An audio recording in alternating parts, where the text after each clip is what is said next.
Hello, nagyon sok szeretettel köszöntünk mindenkit az év talán egyik legjobban várt online eseményén. Abszolút, szervusztok! Mi vagyunk Ördög Nóra és Szirmai Gergely. Szevasztok, igen. Azért jöttünk ide el hozzátok, hogy már beszélgessünk egy kicsit az adatközpontú világról. Ez olyan kicsit szárazzan hangzó dolog, de ha belegondoltok, vagy belegondolnak önök, remélem, hogy sokan vannak minden korosztályból, akik nézik most ezt a mai online közvetítést, hogy mennyi adatot termelünk egyetlen másodperc, perc vagy nap alatt, hát gyakorlatilag felfoghatatlan, és az, hogy mennyire nem vagyunk talán tudatosak abban, hogy hogyan kezeljük az adatainkat. Én most, amikor már elkezdtünk felkészülni erre a fantasztikus online eseményre, amit tényleg úgy jellemeztünk, hogy egy ilyen szuper csapattal fogjuk kielemezni az adatbiztonság kérdését, kezdtem rájönni, és megyek össze egyre, hogy én mennyire nem vagyok tudatos így az adataimnak a védelmét tekintve. Nem, abszolút, és ez nem is nagyon könnyű, ugye? Ritkán talál az ember megfelelő tanárt arra, aki el tudja igazítani itt a modern világnak az informatikájában. Úgyhogy kicsit igazából ebben akarunk nektek segíteni. Behoztunk pár érdekes témát és pár nagyon fontos szakembert, akikkel át tudjuk ezt domálni. Az a helyzet, én most kezdem érezni ennek a súlyát, hogy mi vagyunk az a generáció, akinek ki kell tapasztalnia talán ennek az adatközpontú változó világnak a határait, hogy mi az, amit megtehetünk, miben kell nagyon óvatosnak lennünk, mire kell vigyáznunk, és persze próbáljuk azért ezt úgy körbejárni, hogy ne legyen nagyon száraz. Én leszek itt kicsit a naíva csapatban szerintem, aki felteszi azokat a kérdéseket, amiket az átlagember, mert te is azért úgy érzem, hogy már egyel tudatosabb vagy ebben a témában, jobban értesz hozzá. Hát próbálok úgy tenni, mint aki ez egyel tudatosabb, ez ugyanis ad egyfajta magabiztosságot, illetve igen, valamennyi biztonságot adhat, hogyha azt mondom, hogy ja, hát persze, 46 különböző PIN kódom van, ugyan már. Persze, na mindegy, hát majd megpróbáljuk kitalálni például a PIN kódodat is. Egy show-t szeretnénk a témaköré rittyenteni, és tényleg olyan fantasztikus nemzetközi sztárszakértők csatlakoznak hozzánk, akiket ritkán lehet így egy virtuális kerekasztal köré leültetni, illetve látni, úgyhogy reméljük, hogy minél többen becsatlakoztok, és ha esetleg van kérdés, akkor azt a slide-on keresztül fel lehet tenni. Ez egy applikáció, amit le lehet tölteni telefonokra, vagy egy webfelületen keresztül be lehet csatlakozni, és mindenképpen taggelni kell az eseményt. Ez az MVM Future Talks, és hogyha ezzel a taggel rakják fel a kérdéseket, akkor természetesen ezeket meg fogjuk kapni, és remélem, hogy fel tudjuk majd tenni a szakértőknek is. Így van, azért fantasztikus nemzetközi sztáraink vannak, úgyhogy ez egy nagy lehetőség, hogy őket kérdezzétek ki különböző témákról, de még ez előtt, mielőtt belevágunk ezekbe a témákba, ezekbe a kérdésekbe, készítettünk nektek egy kis Atmo videót, egy rövid videószegmest, ami felvezeti a hangulatát a mai estének. Ez jön most!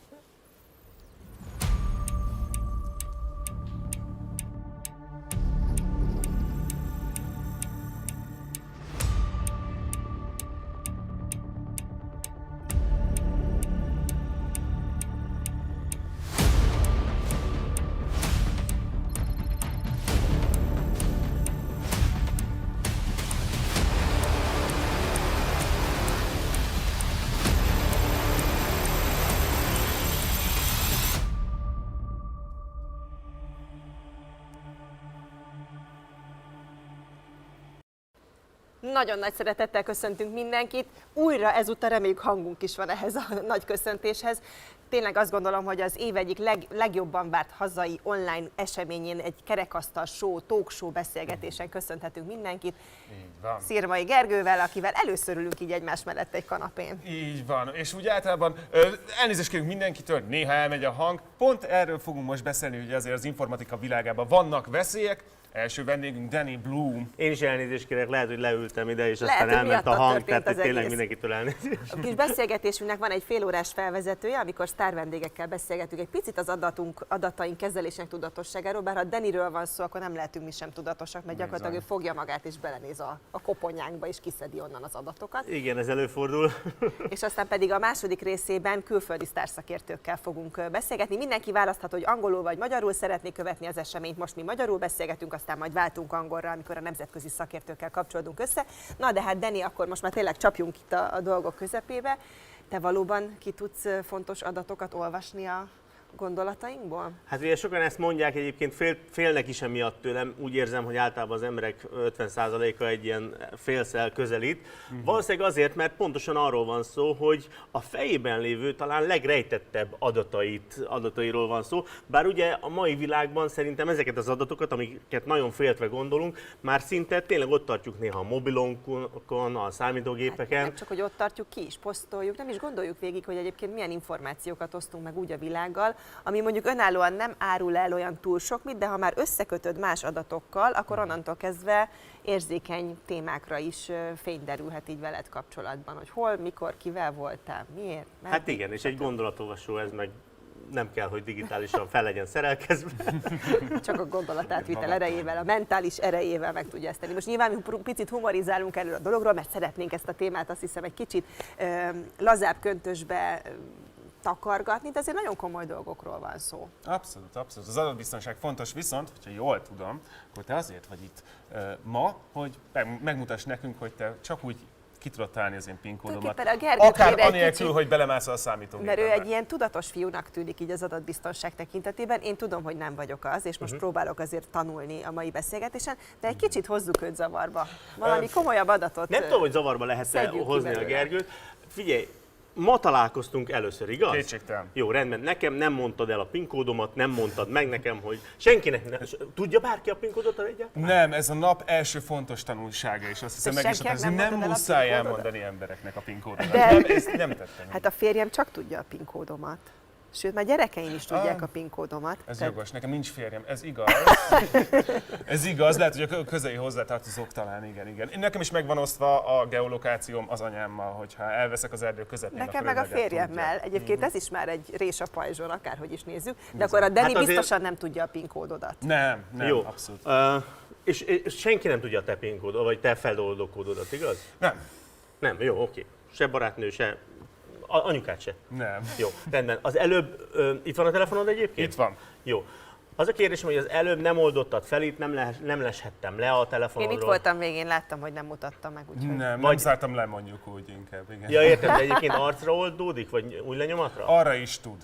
Értem. Új lenyomatra nem, arcra. És leginkább úgy használod? Igen, de attól függően, hogy mennyi haj van rajtam, néha nem ismer föl. A számot is használom főleg. Értem, jó, értem. De a mai napon itt nem láthattam, hogy te ezt így feloldod, tehát biztos vagyok benne, hogy titkolod általában, igaz? Jó, akkor most először elkérhetem a telefonot? Először adod ide. Na várj is, hiba. Napi második tanulság. Hiba, ne add oda Óvatosan senkinek ezzel. a telefonodat. Abszolút, parancsol. Főleg ne egy mentálisának. Jó, Nóra, itt szeretnélek megkérni, hogy ugye mivel arcra is feloldódik, ezért felét fogom mutatni ezt a telefont, hogy ugye itt a PIN kódot hozza be. Nyilván direkt nem mutatom a Gergő felé, hogy ugye nehogy feloldja, de látod, hogy itt látható. Ezek még nem publikus adatok, ugye, amiket itt látunk, tehát az a háttérkép, ez semmi. Próbálom ezt így vissza, igen. No, itt vagyunk. Valami értesítés jött a Gergőnek. Nem baj. Mi történt? Semmi, valami értesítést, kapott egy SMS-t valakitől. Ja, nem nézegetjük azt se. No, akkor Nór, kicsit leszokott az Figyelek, én vagyok itt a közjegyző, úgy érzem, én tanúsítom itt a dolgokat. Gondolj kérlek a PIN kódod első számjegyére, és közben válaszold meg nekem azt a kérdést, hogy melyik évben születtél? 1988. Aha. De pofátlanul fiatal vagy. Mindig leáll ez. Oké, és mondd meg légy szíves, gondolj a második számjegyre, és mondd meg légy szíves a hónapot is. A 9. hónap, szeptember. Jó, de ez nincs összefüggése a kódodnak, ne is válaszolj egyébként a kérdésre, nincs összefüggése az életkorodnak a kóddal, igaz? Nincs, de tényleg már zavarba vagyok, pedig semmi jó, extra itt az utolsó billentyűt is, hogyha benyomom, igen. Akkor, és bemegyek a telefonodba. Igen. Mi bement? Tényleg bement? Bement. De hogy? Tényleg? Igen. Wow! De ráadásul két kérdést tettél föl, tehát még nem is tudtad azt mondani. Na várjunk csak. Most próbáljuk megfejteni, hogy nem, ez lehet. Én visszamászni a te fejedbe ma nem fogok, de ez egészen érdekes, mert tényleg még azt is követtem, próbáltam azért elkapni a folyamatot, hogy esetleg a kérdések mennyiségével esetleg a szememnek a követése, hogy hogyan mozog a mobiltelefonon. Hát nem kérem, hogy áruld el a titkodat, de ez egészen fantasztikus eredmény. És senkinek nem mondd el, Jézusom, most meg kell változtatnom. Igen, lehet, hogy az a legjobb, A de mentalista nálam mellé a titkok jó helyen vannak. A hacker szót is oda lehet most már vigyeszteni akkor. Hát az elmehacker végül is. Elmehacker, az működik. Na hát gyerekek, jó, Gergőt egy picit elveszítettük. Ez meg vagyok illetődve. Én akkor most egy kicsit átveszem a szót, mert hogy valóban most Gergőt egy sok hatás ért, tehát ez mással is megesett már, Dalos Bogi érkezik hozzánk, szevasz Bogi, hogy gyakorlatilag a laptopodra egy ilyen kísérletnek vetetted alá a laptopodat, és telepődtél meg a legjobban ennek a kísérletnek az eredményétől. Ez hogy történt? Szia, Bogi! Sziasztok! Hát én azt gondoltam, hogy nagyon féltem a laptopomat, és biztonságban őrzöm az adataimat, és bevallom, hogy egy kicsit dörzsöltem is a tenyeremet, amikor az etikus hacker átjött hozzám, és azt mondta, hogy akkor ő megpróbálkozna ezzel az egésszel, hogy be fog lépni a laptopomba, és azt gondoltam, hogy hát ez nem hiszem, hogy össze fog jönni. 3 perc volt. Tényleg? Az durva. De egy jelszó védi a laptopodat? Egy jelszó védi a törnie? laptopomat, és az érdekes az egészben, hogy neki még csak a jelszót sem kellett kitalálnia. Mert hogy... De valamit felcsatlakoztatott a gépedben? Nem, semmit. Tehát, hogy egy olyan parancsot tudott indítani, amivel tudott jelszót változtatni a gépemen. Tehát most már megtudtam azt is, hogy titkosíthatom a MacBookomat, úgyhogy nagyon hasznos volt nekem ez a kísérlet egyébként, mert most már még jobban védve van a laptopom. Igen, hát én is beállítom, ahol lehet ezt a dupla a 2 lépcsős azonosítás, stb. Tehát, hogy az ember tényleg nem tud elég óvatos lenni, de én is félek attól, hogy sajnos mindig egy lépéssel előttünk vannak a hackerek. Még Ráadásul jó, még konkurencia nekem is, tehát. Igen, bár elég jól ment, ahogy láttam az előbb. Gergő, magadhoz tértél a sokból közben? Igen, és már kiterveltem a haditervet, hogy ezt hogyan fogom A megoldani. Igen. Mit lophattak volna el a laptopodról? Miket tárolsz benne? Hát gyakorlatilag az egész életemet. Tehát, hogy az érdekes, hogy amint belépett a laptopomba, onnantól kezdve úgy használhatta volna a laptopomat, mint én magam. Tehát mondjuk a Facebookon is be volt jelentkezve, az asztalon ott volt az egyik legfrissebb szerzeményemnek a demója, ami igazából szintén hozzákerülhetett volna, és egyébként az Instagram oldalamba is be tudott volna lépni. Sőt, régen csináltam azt, most már ezen is változtattam, hogy a jegyzetekbe, hogy nehogy elfelejtsem a jelszavakat, felírtam a jelszavakat a jegyzetekbe, tehát ő csak oda kattintott volna, és ennél minden sokkal durva. Nekem konkrétan van egy ilyen folderem, hogy Jelszavak. nem az van rá, hogy jelszavak, de majdnem, hogy bankfolderem az például. És egyébként tudott volna Ez vásárolni? nagyon durva. Csak igen, mert Egyébként a hozzá bankkártyák, van adva. de azért ott, De ott új lenyomat ott kér, kell viszont igen, így van, ahhoz laptopon, kér, azért tehát- a laptop maga is kér valami visszaigazolást. Tehát a kártyaadatok nálam is el vannak mentve, de ahhoz, hogy fel is használja, tehát hogy bemásolja mondjuk egy weboldalon fizetésnél, azért ott meg kell adni a kártyának a hogyha 3 perc szívvészámát. alatt belép, akkor Akkor szerintem szerintem már azt a nem. 3 bankkártya ellenőrző adatot is kideríti. Persze. Sőt, van egy ilyen program, ami tök jól fel tudja mérni, hogy a gépelésedet egymás után csak így a lenyomott billentyűket végig lemutatja, és akkor szépen megnézed, hogy körülbelül mikor mi történt, és akkor ott, hogyha az ember 2-3-szor beütötte a bankkártyájának a kódját, akkor azt ki lehet vágni, és onnantól kezdve az is megvan. Hát, vagy ilyen dolgok, én erre is most jöttem rá, hogy mennyire kell mondjuk arra figyelni, hogy ne csatlakozzunk rá ilyen közösségi wifi-re, vagy olyan wifi-re, ami nem biztonságos. Tehát, hogy igazából tehát a hackernek, akivel én találkoztam, nem kellett ilyen módszerhez folyamodni, mert azonnal fel tudta törni a laptopomat, de ez lenne a következő lépés, hogy megpróbál a Hát hálózaton nyilván, ugye ő keresztül. fizikailag ott volt, ahol te. Tehát Igen. hozzá tudod férni Igen. magához a géphez, de valószínűleg online is meg lehet ezt tenni. Tehát valószínűleg, ha az ember nem biztonságos wifi hálózatokra csatlakozik, akkor azon keresztül biztos, hogy hozzá lehet így a cybertéren keresztül is férni az adatokhoz. Hát ugye van, aki leragasztja például a kameráját a laptopján, mert hogy retteg attól, Zuckerberg hogy... is leragasztja a saját kameráját. Igen? Ha valaki, akkor ő valószínűleg a legnagyobb biztonságot élvezi. Én akkor ijedtem meg, amikor egy biztonsági cég telepített biztonsági kamerákat nálunk, és a srácnak is le volt ragasztva a laptopjára a kamera, és megkérdeztem, Leragasztottad te hogy... is, vagy nem? Hát még nem. Még nem! Még nem. Úrnak semmi sem elég! Nem, én mindig arra gondolok, hogy ki kíváncsi rám. Most miért pont az én laptopomba kukkantana bele, de hát persze ez egy hülyeség. Úgyhogy ezt most ne érezze senki felhívásnak Kellingőre, azért lehet. Itt hetszeljük itt azt a 4 embert, aki Hetszeljük követ itt a minket, és tudja, hackereket. hogy miről beszélünk. Nem, csak Ez nem. nem egy kihívás, nem muszáj megpróbálni. Nem, egyébként az elmúlt vagy az elmúlt időszakban 4 olyan cégről is hallottam, akiknek úgymond ilyen zsarolóvírust telepítettek a Igen. teljes rendszerére. Tehát ez nem csak az egyik tech cég, hanem több cégről hallottam most, Igen. és teljes cég leállt, és senki Neked, nem Bogi, tud e-mailt például küldeni. téged a daloddal el tudtak volna, vagy meg tudtak volna károsítani. Tehát ha például azt a dalt ellopják a te laptopodról, és kikerül idő előtt, akkor ez egy komolyabb Igen, kárt főleg úgy, okozott hogy volna. most már leforgott le mondjuk a videóklip, tehát előbb kiderül, igen, tehát az egy rossz, az itt egy van ez a rossz dal? dolog. Ez Elhoztad? itt van ez a dal, igen, Spontán. úgyhogy De én ti is- kíváncsi ti vagyok is rá, hogy hallhatjátok, mi az, igen. amit akkor Egy kis megmentettünk. részletet belőle, hát hamarosan megjelenik majd ez a dal, De jó. és ez egy lelkemnek elég fontos. Már halljuk élmény. is. Ja, igen. De jó.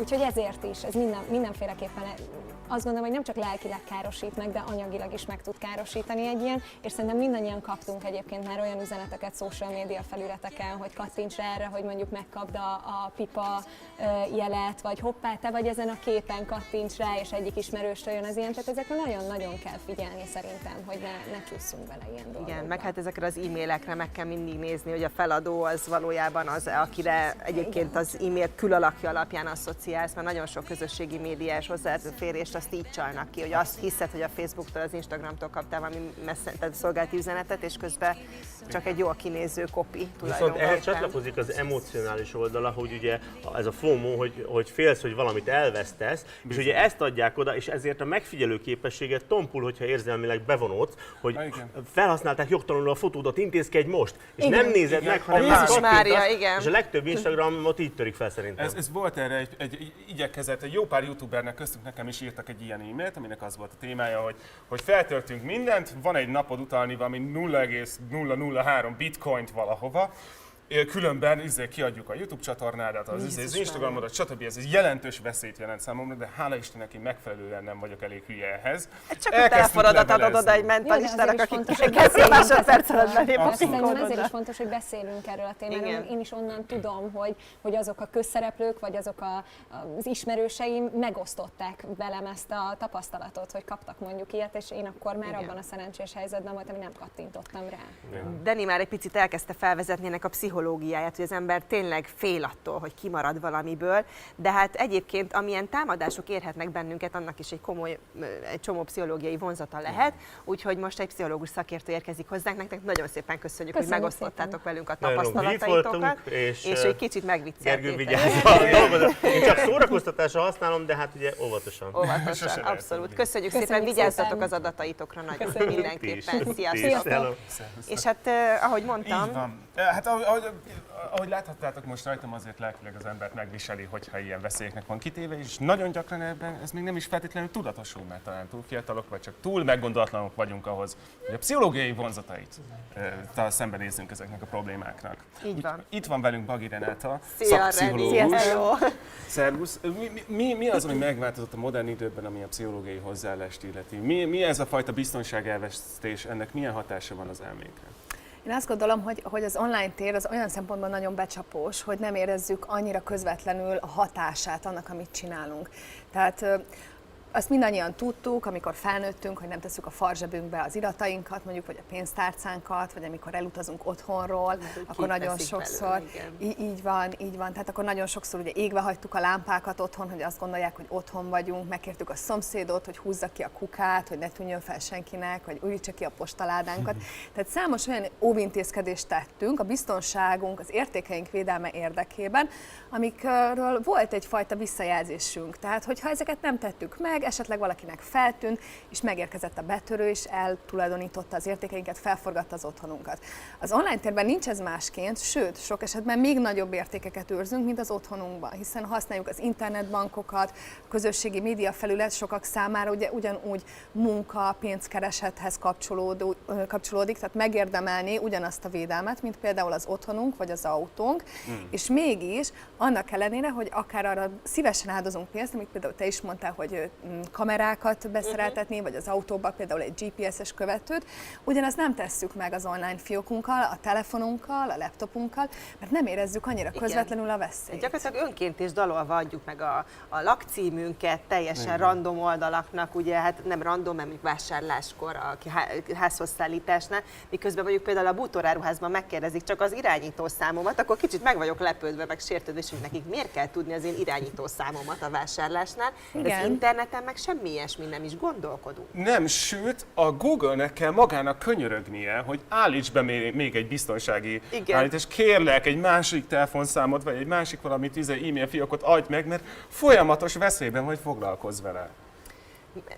Mikor fogjuk ezt vajon megérteni? Vagy valószínűleg az oka nem, hogy tehát, hogy nem ért még bennünket csalódás ezen a téren. Valószínűleg vagy téged már károsítottak meg most azon, hogy próbáltak adatokat kiszedni belőled, de azért valódi kár még nem. Igen? Egyszer talán a bankkártya adat, amit ellopták Görögországban, de én úgy gondolom, hogy ez nem a modern kor vívmánya, hanem... Bankkártya, lemásolták magát a kártyát. Igen, odaadtam valakinek, akinek nem kellett volna. Az egy meggondolatlan lépés volt talán. De amúgy nem, sokszor próbálták lopni adataimat, próbáltak rávenni, hogy linkekre klikkeljek. Hála Istennek, én már az a generáció vagyok, aki erre oda. Erre már úgy résem van. Te mennyire vagy tudatos egyébként? Igyekszem. Talán ezekkel a jelszavas dolgokkal én sem állok a helyzet magaslatán, tehát szerintem az nálam sem a legerősebb. Amit viszont már nagyon figyelek, és ez azt gondolom, hogy egy valamiféle edukatív folyamatnak az eredménye számomra is, hogy például ezeket a különböző e-maileket, amik mondjuk a banki szolgáltatóknak álcázva érkeznek, vagy ilyesmiket, már jobban megnézem. Tehát, hogy amit te is mondtad, hogy nem kattintok rá linkekre. Itt azért ugye lehet arra figyelni, egy csomó olyasmi van, ami, hogy például ki volt a küldője, ugye akkor az adott esetben megnézzük, hogy ki volt a küldője, akkor látszik, hogy mondjuk ezt nem az Instagram küldte, vagy nem a bankom küldte, hanem egy teljesen másik cím van ott. Tehát ezekben igen, de úgy tűnik, és így 5 évvel ezelőtt készítettek erről egy kutatást egyébként, hogy így mennyire figyelünk a jelszavainkra, és úgy néz ki, hogy nagyjából az emberek 91%-at van tisztában azzal, hogy nem biztonságos egy jelszót használni minden felületre. Ennek ellenére ennek a 91%-nak az 55%-a mégis egy jelszót használ a legtöbb felületre. Úgyhogy azért van ebbe egyfajta naivitás. Nem? Tehát egy bizalom átruházás, inkább az már emberek valakiben bízni. Nem, meg ez praktikum. Tehát, hogy az van, hogy nyilván az ember 2 perc alatt tekeredik bele, hogy akkor melyik jelszót adtam, meg mit használtam, és akkor nyilván egyszerűbbnek tűnik, most nem azt mondom, hogy nálam így van, de hogy egyszerűbbnek tűnik egy jelszót megjegyezni, és akkor azzal menni az összes. Nyilván az embernek évek alatt azért fölgyűlik jó néhány, de azért most hazudnék, ha nem mondanám el, hogy nekem azért 3-4 különböző, de csak 3-4 különböző jelszó tekeredik, kavarodik így ezeken a felületeken. Tehát, hogy ennél többet, és ezek se olyanok, hogy ilyen teljesen megjegyezhetetlen, visszakövethetetlen számsorok például, mert hogy nyilván az a legbiztonságosabb, hogyha egy ilyen random krikszkrakszot írsz be, de hát ezt ki tudja megjegyezni.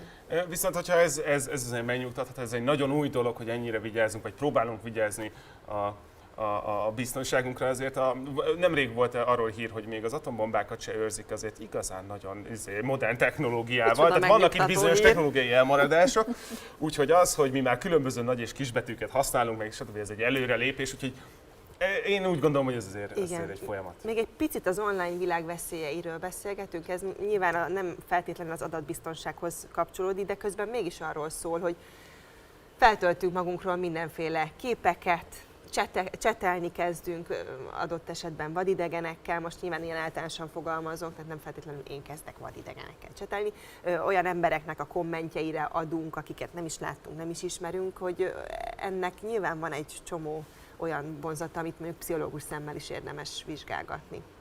Igen, hát nyilván rengeteg bántásnak és negatív kommentnek és mindennek vannak kitéve az online szereplők is, és ehhez nem kell híresnek lenni, vagy különösebben ismertnek, mert ez a gyerekek között egymás között is megtörténik. Tehát, hogy egyrészt ennek van egy ilyen szerepe, hogy erre a gyerekeket hogyan készítjük föl.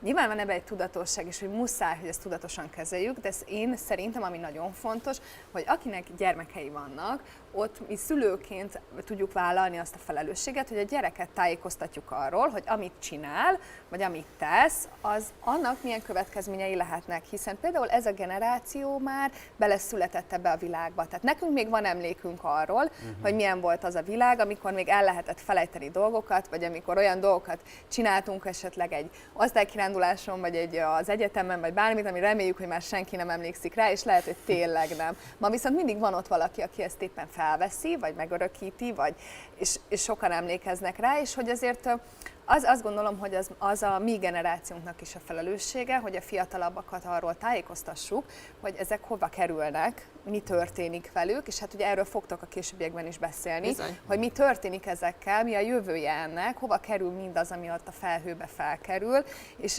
ennek aztán persze nem kell ettől rettegni folyamatosan, de hogy valahogy ezt a lábnyomunkat, amit magunk után hagyunk, azt azért érdemes úgy, legalább legyünk tisztában azzal, hogy milyen lehetőségek vannak. Tehát dönthet az ember úgy, hogy ezt választja, és őt nem érdekli, mert kit érdekel, hogy én mit rendelek, és hova megy, és mi a címem, és nem tudom mi, de nem biztos, hogy mondjuk egy 9-10 éves gyerek még megfelelően fel tudja mérni azt, hogyha ő mindenfélét megosztott, akkor nekünk kell példát mutatnunk. Igen, nagyon-nagyon szépen köszönjük neked a segítséget, Reni. És hát azt hiszem, most következik akkor egy komolyabb váltás itt a mai rendezvényünkön. Eddig magyarul beszélgettünk, aki magyarul követ minket, egy szinkrontolmács segítségével tud majd a folytatásban is magyarul velünk tartani, viszont angolra váltunk, mert fantasztikus nemzetközi szakértők érkeznek hozzánk, és hát azt hiszem, most kezdünk igazán a mélyére ásni a témának. Abszolút, úgyhogy maradjatok velünk, egy rövid felvezető videó lesz, ami tálalja, hogy körülbelül milyen szemszögekből fogjuk vizsgálni a datát, és az adatközpontú világot, de most már switchelünk Englishre, hogy így mondjam. Maradjatok velünk, nem sokára jövünk. Is data really that important? It's another important question, which can be easily answered with, well, data. There are 6.5 billion Google search results to the word sex, whereas you can get 7.4 billion hits for the term data. Let's do a little math. In 2020, Domo estimated every single person on the globe generated 1.7 megabyte data each second. That equals to a gazillion byte per day. Okay, gazillion may not exist as a unit of measurement, but what if I said 2.5 quintillion per day? Yep, that is an integer we use for a very large amount, and it's 1 followed by 18 zeros. For the sake of simplicity, let there be 2.5 quintillion letters of data. An average book contains 375,000 characters, but we'll count with 500,000. In this case, 2.5 quintillion data is like the whole humanity writing 5,000 billion books a day. If we include all babies, children and grandparents, that is 7.9 billion people, with everyone writing 6,329 books per 24 hours. No wonder we keep complaining about how busy we are.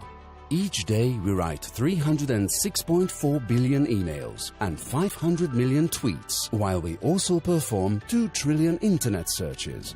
Every 24 hours, 4 petabytes of data are generated on Facebook alone. That's 8 billion books. An average smart home produces 1 gigabyte data per week, 2,000 books. Self-driving cars accelerate pretty fast in this case as well, generating up to 40 terabyte data in just 8 hours, 80,000 books. Of course, the Boeing 787 is even faster. It produces the same amount of data, 40 terabytes per hour during a flight. All these astonishing numbers are really just the tip of the iceberg, as we haven't even talked about the data generated by our cities, industry, healthcare, freight forwarding, or public utilities. It seems we are indeed surrounded by an ocean of data. The only question is, how good are we at swimming? Wow. Wow, fantastic. Good day, ladies and gentlemen. We are back and we are now speaking English, for we have some fantastic international guests. And Hungarian as well. And Hungarian as well, of course. But experts nonetheless. Now, as we saw in this video, data is basically our most important question when it comes to our future. We generate a lot of data and we do not really know how to handle it. Yes. And before we start talking, let me suggest you to download Slido app, which is on any app store or Google store, and you can ask questions about today's topic and from our experts. So Slido, and don't forget to tag MVM Future Talks. That's today's tag. So please, let's make this conversation really interactive today. Yes, and let's welcome our guests now. Thank you, gentlemen, for joining us. We have Bertalan Meskó. Hello. A medical futurist. The medical futurist. Thank you for having me. Let me emphasize this. Yes, we have Péter Balog, startup and investor. Hello. We have Jamie Woodruff, ethical hacker and data security expert. Hello. We have Andy Weir, Hello. world-renowned novelist and former computer programmer, if I understand that correctly. And of course, we have Neil deGrasse Tyson, American astrophysicist and science communicator. Gentlemen, Hello. it's an honor, it's an absolute honor to have you guys here. Hello. Thank you. So, let me start with Bertalan first, probably. You consider yourself a data addict. Can you, just in a few sentences, just say what does it mean in your life? What is exactly the topic that you are dealing with? Of course, thank you for putting me on the spot here, with being a data addict. As the medical futurist, my job is to analyze all the technological trends and try to find out which visions in the future of medicine and healthcare we should be working towards. Okay. That's how we help governments, policymakers, patient groups, medical associations. So really high but level. As a consumer myself, I'm indeed a data addict. The sole reason for that is that I want to have a chance, just a chance, for a longer and healthier life.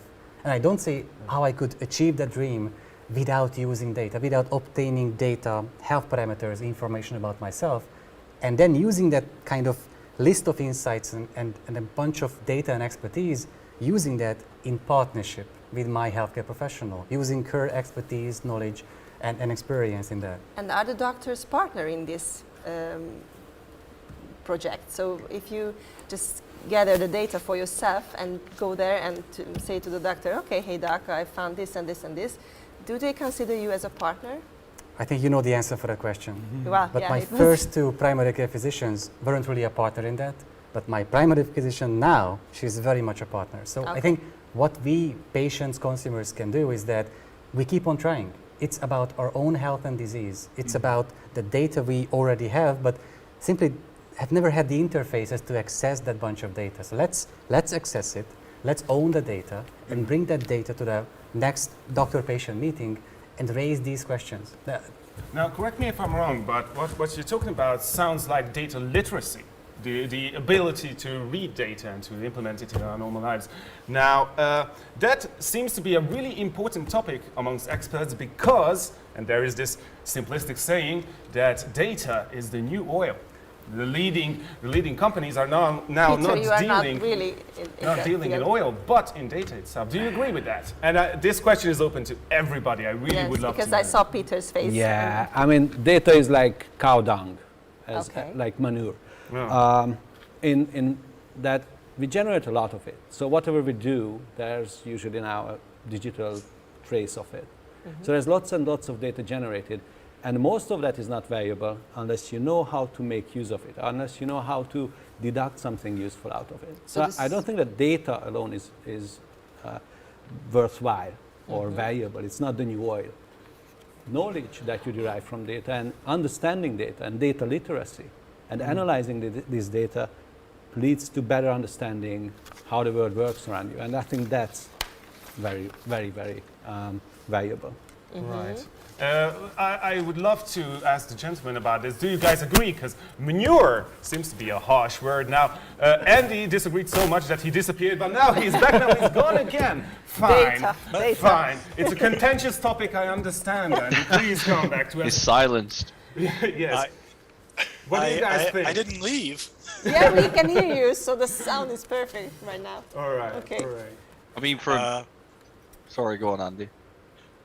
Yeah, I don't know why I'm not showing up there. I'm showing up in the Zoom meeting, but there I am. I'm back. Maybe, I don't know.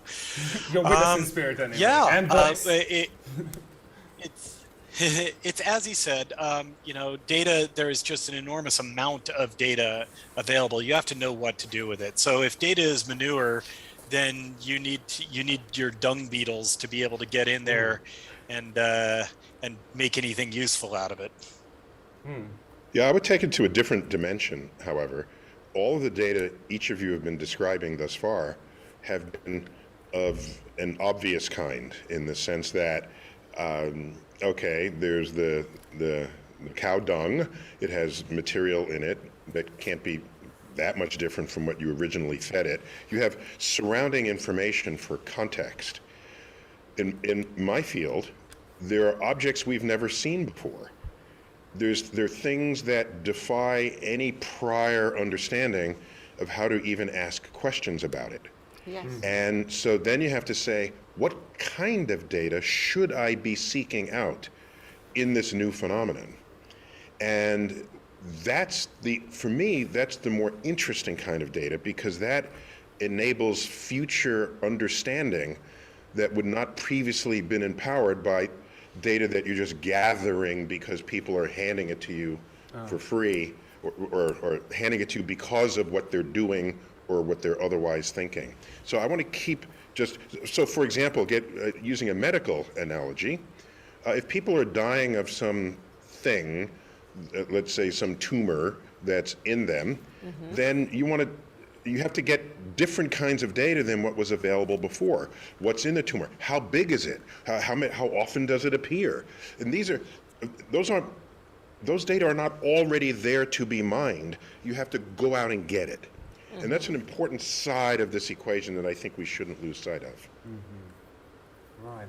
Well, yes. It's so exciting what Neil is saying, and that's also a line I've always wanted to say that, Neil, it's amazing.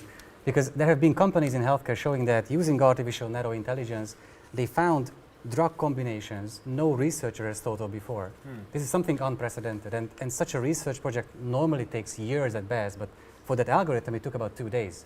And that's something we cannot even prepare for in the healthcare scientific setting. It's just something we have to acknowledge and maybe embrace by time.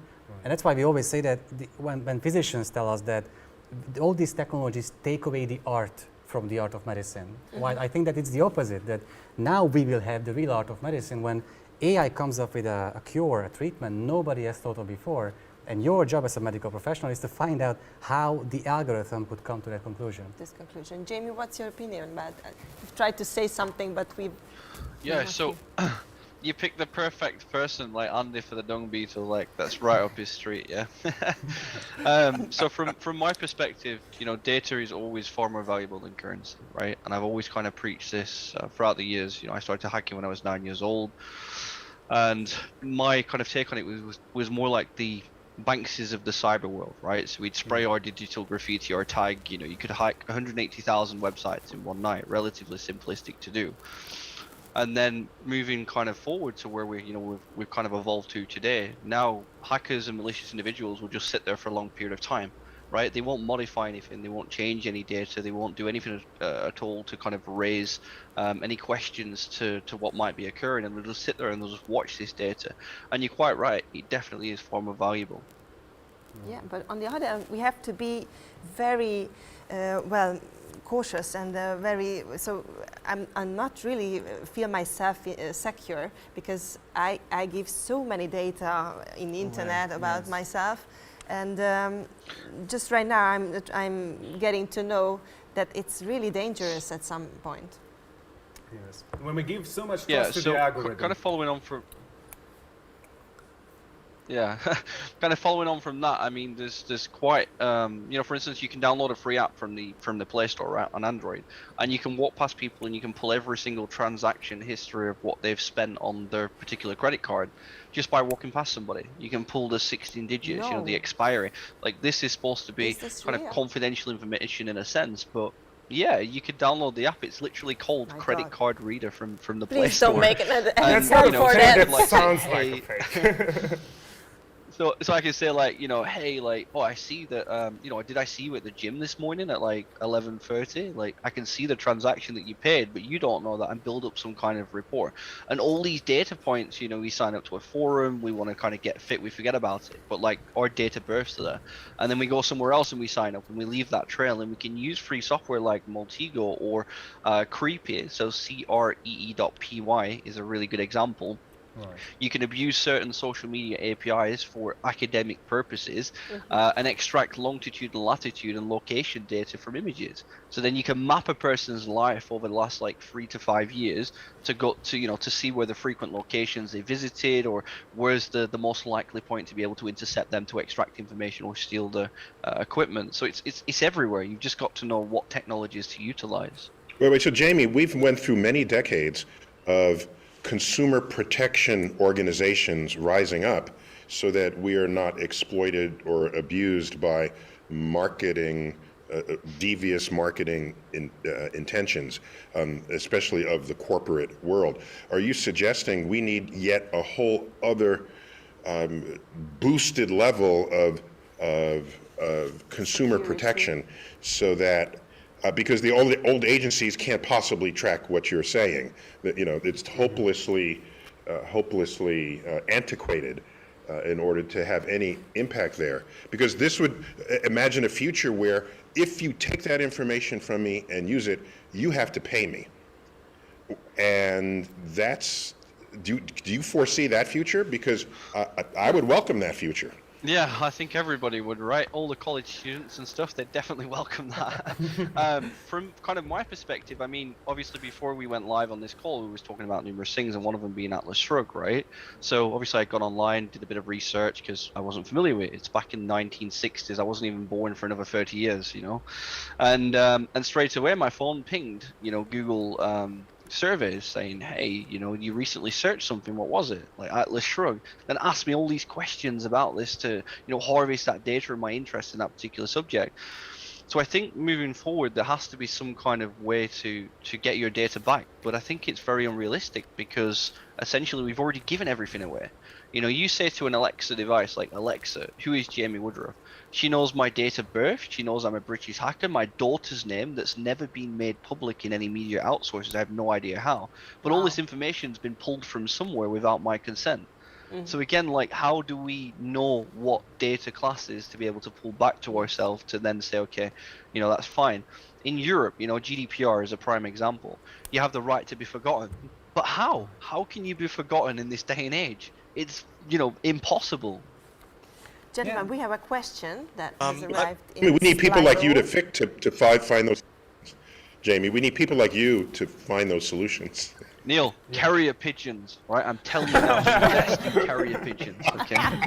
Absolutely. I just wanted to pop in real quick and say on the subject of like paying people for their data, you can't go whole hog on that. You can't just go all in on that concept, because there's a lot of very valid and very beneficial to all of humanity uses for this kind of publicly available data. So for instance, I don't know, they know that you used to smoke and now you have lung cancer, and this led ultimately people to understand that smoking leads to lung cancer.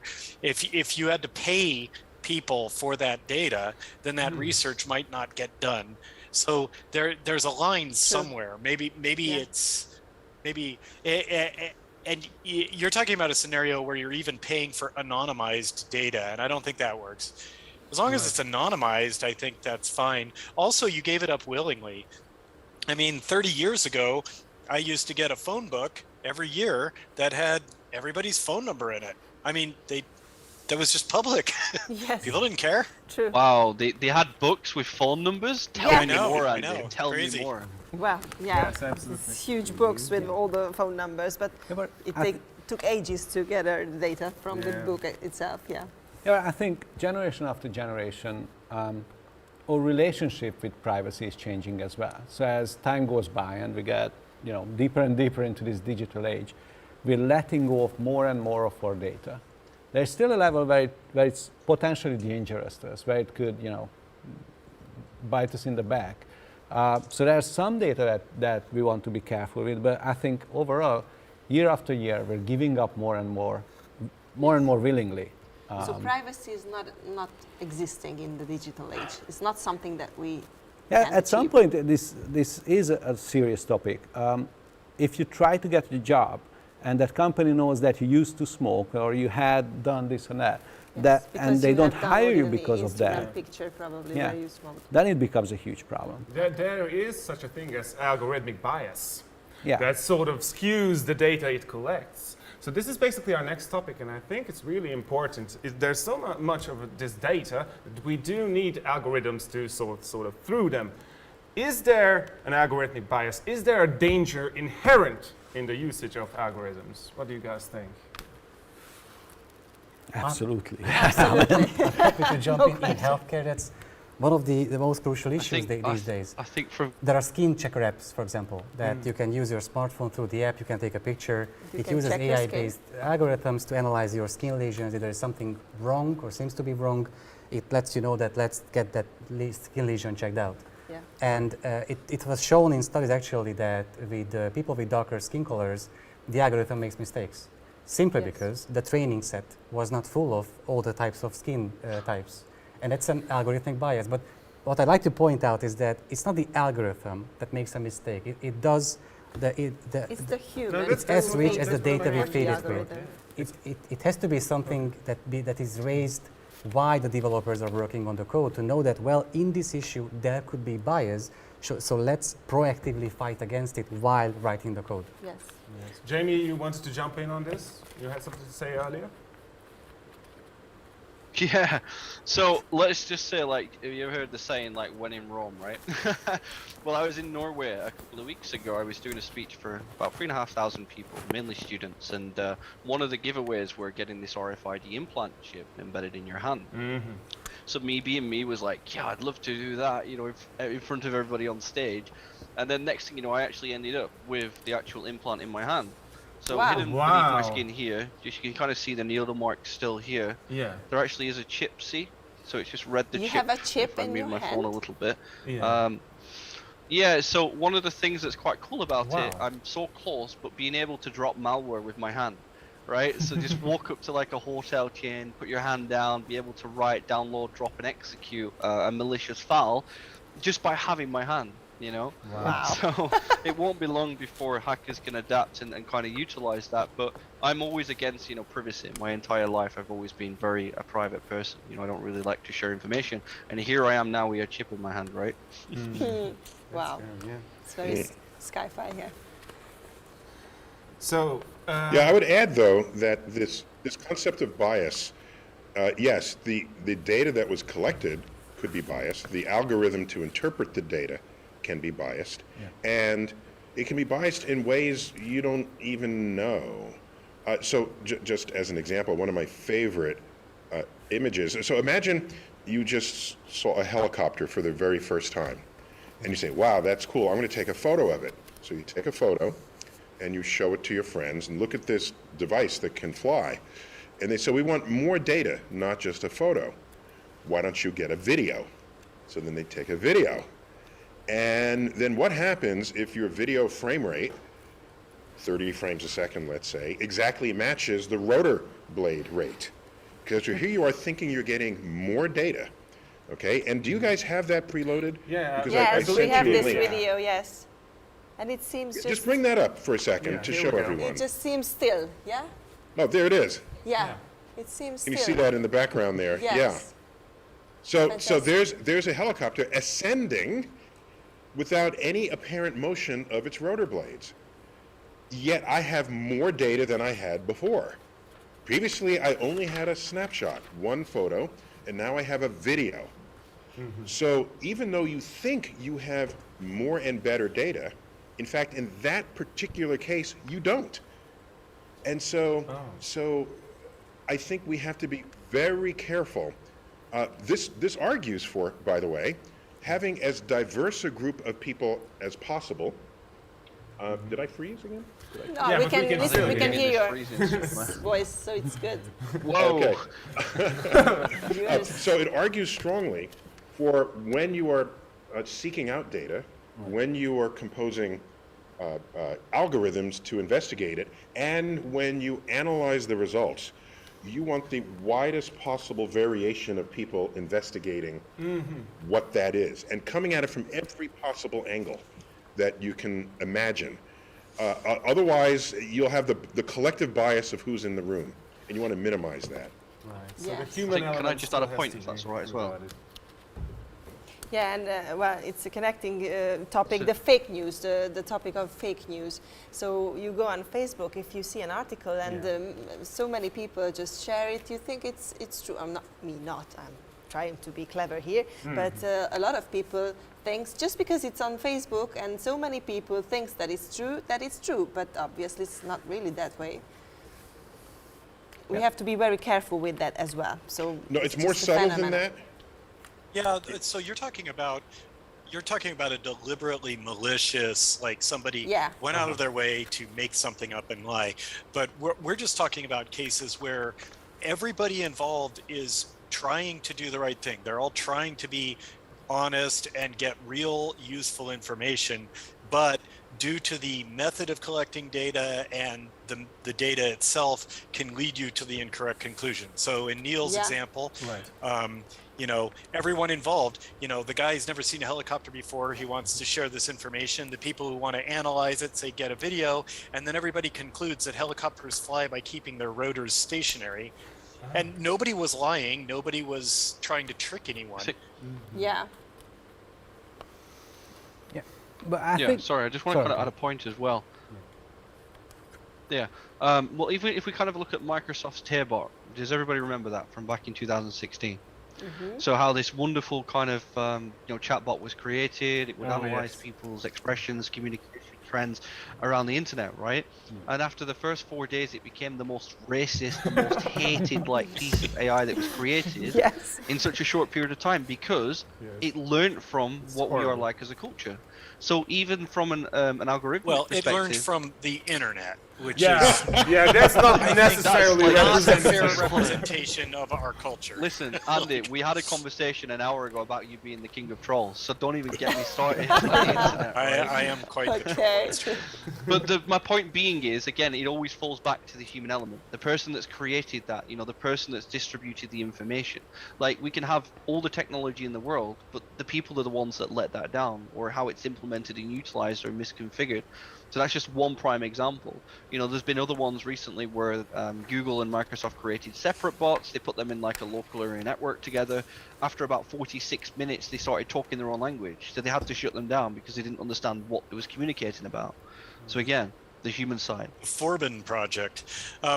I remember, what was it? There was some AI, somebody did some sort of, the image analysis software, DeepMind stuff. And it was able to successfully, with about a 90% accuracy, just tell you by looking at a photo of someone whether or not they were gay. And people really didn't like that. People didn't like the fact that it was able to, so they basically stopped that line of research. But I think it's interesting that somehow an algorithm was able to just look at faces and be fairly accurate on whether or not they were, gay. And nobody really understands what it was, because the way DeepMind works is it's a bunch of filters that go through, and it's just a bunch of neural nets, and so there's no algorithm you can look at to try to figure it out. Of course not. But it's like when you get to the point where deep learning algorithms can, with a reasonable degree of accuracy, draw conclusions fairly accurately that humans really can't draw from the data set, then it becomes really unnerving. Because then, you could have a somewhat flawed AI that, that is like 90% accurate, telling you, oh, if I look at this guy's face, if I hire him, is he going to steal from the company? And it says yes, then okay, I'm not going to hire him. But I mean, it could be wrong, and now you're just relying on an algorithm you don't even understand. Yeah. I can see that really going a bad direction. And once again, with everyone involved being quote unquote good rational actors, like nobody's being deliberately malicious, Right. but you just say well, this gets results and it works. But then you could have, that 10% incorrect case where if it says oh, you'll steal from the company, I'm like, no, I won't. Well, the algorithm says you probably will, so we're not hiring you. Yeah, and in business, We it doesn't had- have to we be had one 90%. recently. That's the hard part, is that in business, you would already use an algorithm if it gives you a 5% edge, if it gives you a 10% edge. So even if the algorithm is widely inaccurate, even if it grossly misjudges most of the topics, if it gives you a 5% edge, you would go for it without thinking too much about it, right? So it's not even that you try to do 100% and you only manage 90. Exactly. If you do 5%, it already gets used. And that's the frightening part, I think. Yeah, and it could even be, I mean, I think we're not far from companies using things like, oh, we've done, we've had our algorithm do an analysis of all of your public internet behavior. Everything you've posted to Facebook, everything you've posted to Twitter under your own name, this is all public information. You weren't trying to hide it. And it has done a personality profile on you based on what you've posted, and we just don't think you'd be a good fit for the company. And by the way, the sport of baseball, which is very heavily statistically informed in modern times, just to echo your point, they will make a decision about who to play in what position, what pitch to throw, what batter to swing, and how a batter might swing, based on a slight percentage indication that they're statistically a little better off with this decision versus that decision. And it does not need a 90% assurance. You can go with much less than that, and people will still make decisions based on it. And there goes if you happen to be a little different from everybody else, you'll never get chosen, because no one will even know how to interpret your data, the data that represent you as the individual. That would be a sad day, because so much of what is great about civilization is when a person rises up that does not fit any other category. They're just different, creatively, emotionally, intellectually, and these algorithms may serve to neutralize all the great things we may ever accomplish as humans. Yeah, but I want to add, just now that I briefly have the floor, it was mentioned about misinformation on the internet. And I just want to declare that before it became a really big problem, the internet did have things we called, what were they? The alligator in the sewer stories. Urban myths. Oh, absolutely. Urban myths. Thank you. I've forgotten the term. Urban myth. These stories the urban myths, they just sound like they could be true, right? And just enough to say, wow, let me tell everyone about that, and then they would spread. And in fact, that was the first use of the concept of meme, before they just became pictures with words on it. A meme was a memory thought that would spread the way genes would, and it would be interested in its own duplication. So that's how it started, and almost innocently. We want to be interesting to the people we communicate with, and if I have a story, I'm going to share that with you. And so this is a susceptibility of the human capacity to judge what is right and what is not. And that was just the seeds of what then became an entire worldwide symptom of misinformation that is capturing thousands, if not millions.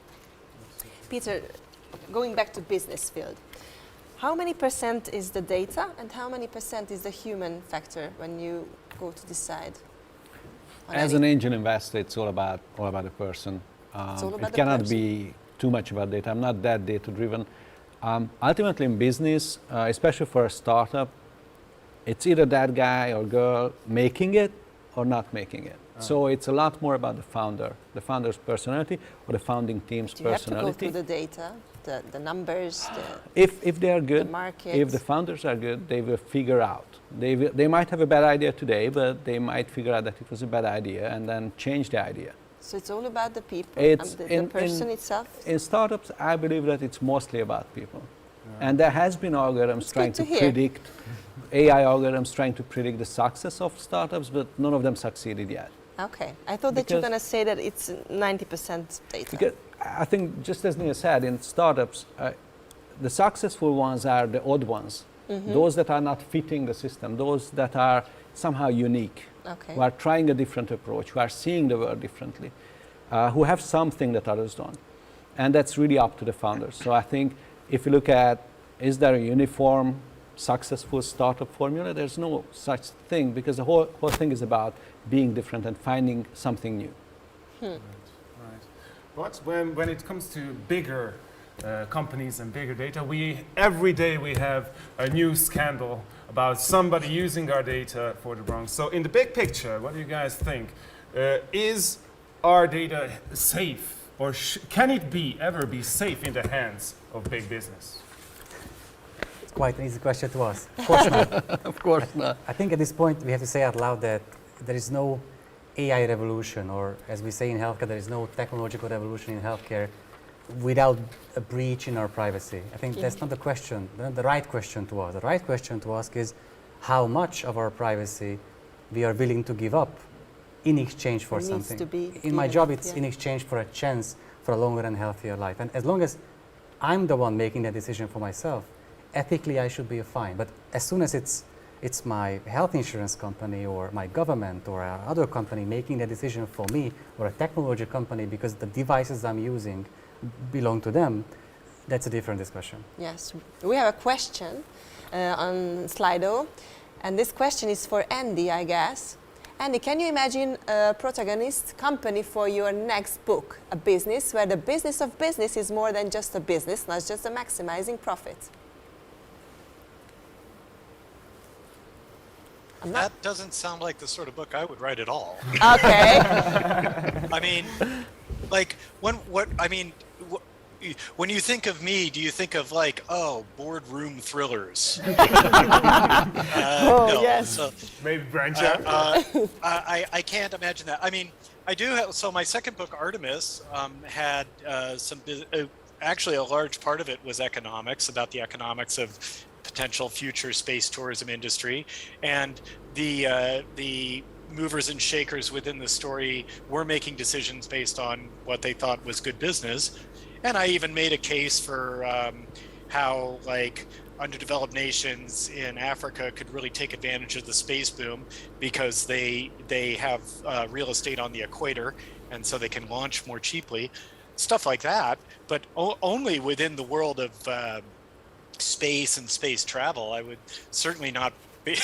That's not completely really out of my bailiwick, out of my zone of. Wait, Andy, the movie Prometheus was a privately funded mission to find the origin of the species, or whatever was the main theme there. But what made that interesting to me was because it was a corporate mission that had actual explorers as part, and astronauts and things, but the driver was a corporation. It meant decisions that got made had to be, they weren't your natural, well, I'm a scientist, explorer, engineer, let's do this. It's, I'm a corporate exec, and this has to have a return on that investment. And if I don't see it, I'm making decisions this other way. I found that interestingly disturbing, that a profit motive would influence the purity of what I felt was space exploration. And for me, that would make a good storyline. Possibly. You can argue that it's already made a good storyline in a lot of movies already. For instance, Alien. I mean, just go all the way back to Alien. I mean, these were people working for a company. Yes. And they had wage dispute. I mean, they were arguing about, oh, I don't get paid enough. I mean, so it goes all the way back. Well, Prometheus is the prequel to Alien, so it's not an accident that you make this connection. Yeah, right. Yeah. I mean, that's part of that particular setting. But I mean, the short answer is no. I'm not going to write a book like that. Okay, so you got your I answer. mean, if we're pitching film ideas, Neil. Yeah, well, just go on and keep on questioning our experts, Slido, and don't forget to tag MVM Future Talks. That's the tag of this event. So please go on and ask questions, and you're gonna get these answers like no. Maybe your script will get picked up. Who knows? Keep on trying. Yeah. It seems like this sort of thinking is always pessimistic, and it's understandably so. But even in the recent cinematic epic Space Jam 2. The antagonist was an algorithm, so there is sort of this doom and gloom feeling when we think about the future and how business handles data. But we have an ethical hacker Wait, here. by the way, if I can slip in there, Please. Yeah. just briefly, the novelist Ray Bradbury, who died just a few years ago, a woman came up to him one time and chided him and said, "Why do you write these stories of such apocalyptic futures for humanity? Do you think these are the futures we will meet?" And he says, "No, that's not why I do it. I write these futures so you'll know to avoid them." Oh, okay. So we have to learn from Space Jam too. Bradbury's an interesting guy. His works have been just so wildly misinterpreted by everybody. It's kind of funny. Like he used to get really upset because people said, "Oh, Fahrenheit 451, that's about censorship, right? And government overreach." And no, it was actually about the masses getting dumbed down by watching too much television. And he repeatedly stated that. And people would say, no, it's about censorship. And he's like, "I'm the writer, I'm telling you what it's about." And they're like, no, it's about censorship. And he's like, there were times when he literally like walked off a stage in the middle of a presentation because he was so frustrated by that. So like with most art, it's more about what you get from it than what the creator intended. Yeah, so Gergo started to talk about that digital world is just a gold mine for criminal events as well. Not just business. Not just for business and gathering data, but also, we don't feel safe in the digital age, I have to say. Or maybe we feel too safe. Or maybe, we feel too safe just until we get caught by someone. We have an ethical hacker here, That's what you wanted to ask him. Yeah. So how do you feel about that? How do you feel? Is there any hope in the future for Are you not gaining any ethical? sort of That's why you are security looking around. Have you been talking to Neil and Andy? Like, is that where this is coming from? I think the first 20 minutes of Neil was, "So were you in your mum's basement?" I'm like, "No, Neil, I was in my mum's attic." It's the complete opposite, right? Stop being stereotypical. Yeah, so it's very much true. I mean, like, look recently over the last couple of weeks, we've seen Get Health hiked. I think it was around about 52 million records that was released publicly. That's first names, last names, email addresses, house addresses. But one of the scariest things that I thought was quite bad and quite damaging in a sense, it also had medical history for people that had actually inputted it into the app. So like any people that's diabetic or has any kind of medical conditions, all this data was available and then traced back to that individual. So like from a malicious perspective, you could say, "Hey Neil, I know you're diabetic, let's try and target you with diabetic sweets, right? Or let's try and get to extract more data through that social element, that social engineering element." And I think moving forward, everything's going to get much worse before it gets better. And I always kind of say that you can have all the technology in the world, and it's important that you do have that technological aspect, but you need to teach people that the threats, from a social engineering perspective, exist, and people like me exist. It's a difficult concept to relay because of all the stereotypical media stuff, like a hacker in his mum's basement, like Warlock from Die Hard 4, right? Attic. And that, yeah, I'm in the attic, Andy, I'm in the attic. But and this is the stuff. So I'll be on a plane and I'll fly like wherever I'm flying to, and someone will say, "Hey, what do you work as?" And I say, "Well, I'm a painter. I paint houses." It's much more easier to have the next 2-hour conversation than, "Hey, I'm an ethical hacker," because automatically it's like, are you going to down the plane? Like, where's my phone? Where's my wallet? Like, hide stuff. And it's very challenging to be able to relay that. You need police to protect your physical security. You need ethical hackers to protect your online security. Yeah.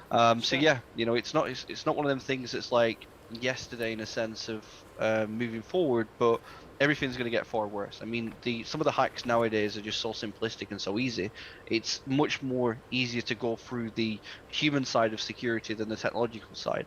I'm known for breaking into airports, I'm known for breaking into companies, and all I'll do is dress up as like Royal Mail, Jet2, DPD, FedEx, cabin crew, all these different uniforms that can be purchased online, and just turn up and walk straight through the building like I own the place in a sense. Social engineering.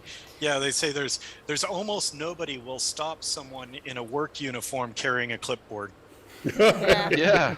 If you unless it's you that take like 50 clipboards to like put them up. Yeah, I did.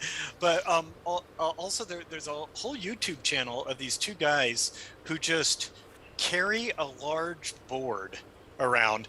And so it's a plank of wood that's maybe 12 feet long, 4 meters long, and it's just two guys who carry it over their shoulder, and they're just dressed in ordinary clothes, and they just do that, and they just walk into places they're not supposed to be and see if anybody stops them. And almost no one ever stops them. Wow. They just walk into movie theaters, they walk into government buildings. If you see two people carrying a 4-meter board, you're like, well, those guys, whatever they're up to, I mean, it's that they're supposed to be doing it. Yeah, this must be heavy. I better not By the stop. way, I want to this just briefly to note that most of what, Jamie, you've described has been interpersonal or corporate Social engineering. social breaches of privacy. But this can reach a much higher level geopolitically. So I would not be surprised if in the future the United States military birthed a new branch, the way they did the Space Force, a new branch that's the Cyber Force, because of not just simple cyber crime, but cyber destabilizations of geopolitical entities becomes a frontier in the future of what we might think of as warfare. Well, Neil, Jamie, I'd be very surprised if we haven't already done that. Okay, we have a question here. I strongly suspect we are. Oh, sorry, but let me. I just want. Yeah. Sorry, we have a delay here. I strongly suspect and would bet anything that we're already doing that. No, we are. It's just not yet a branch of the armed forces. Right. It's not a distinct branch, but Correct. it's. I mean, that's what the NSA does, and Lord knows the Russians have an equivalent system in place. So, I think that's just already part of the international stage. Sorry, I had interrupted. No, I'm sorry. So we have a question for Jamie. Let's see. Wow, Jamie, is privacy possible in the digital age? What do you think? No.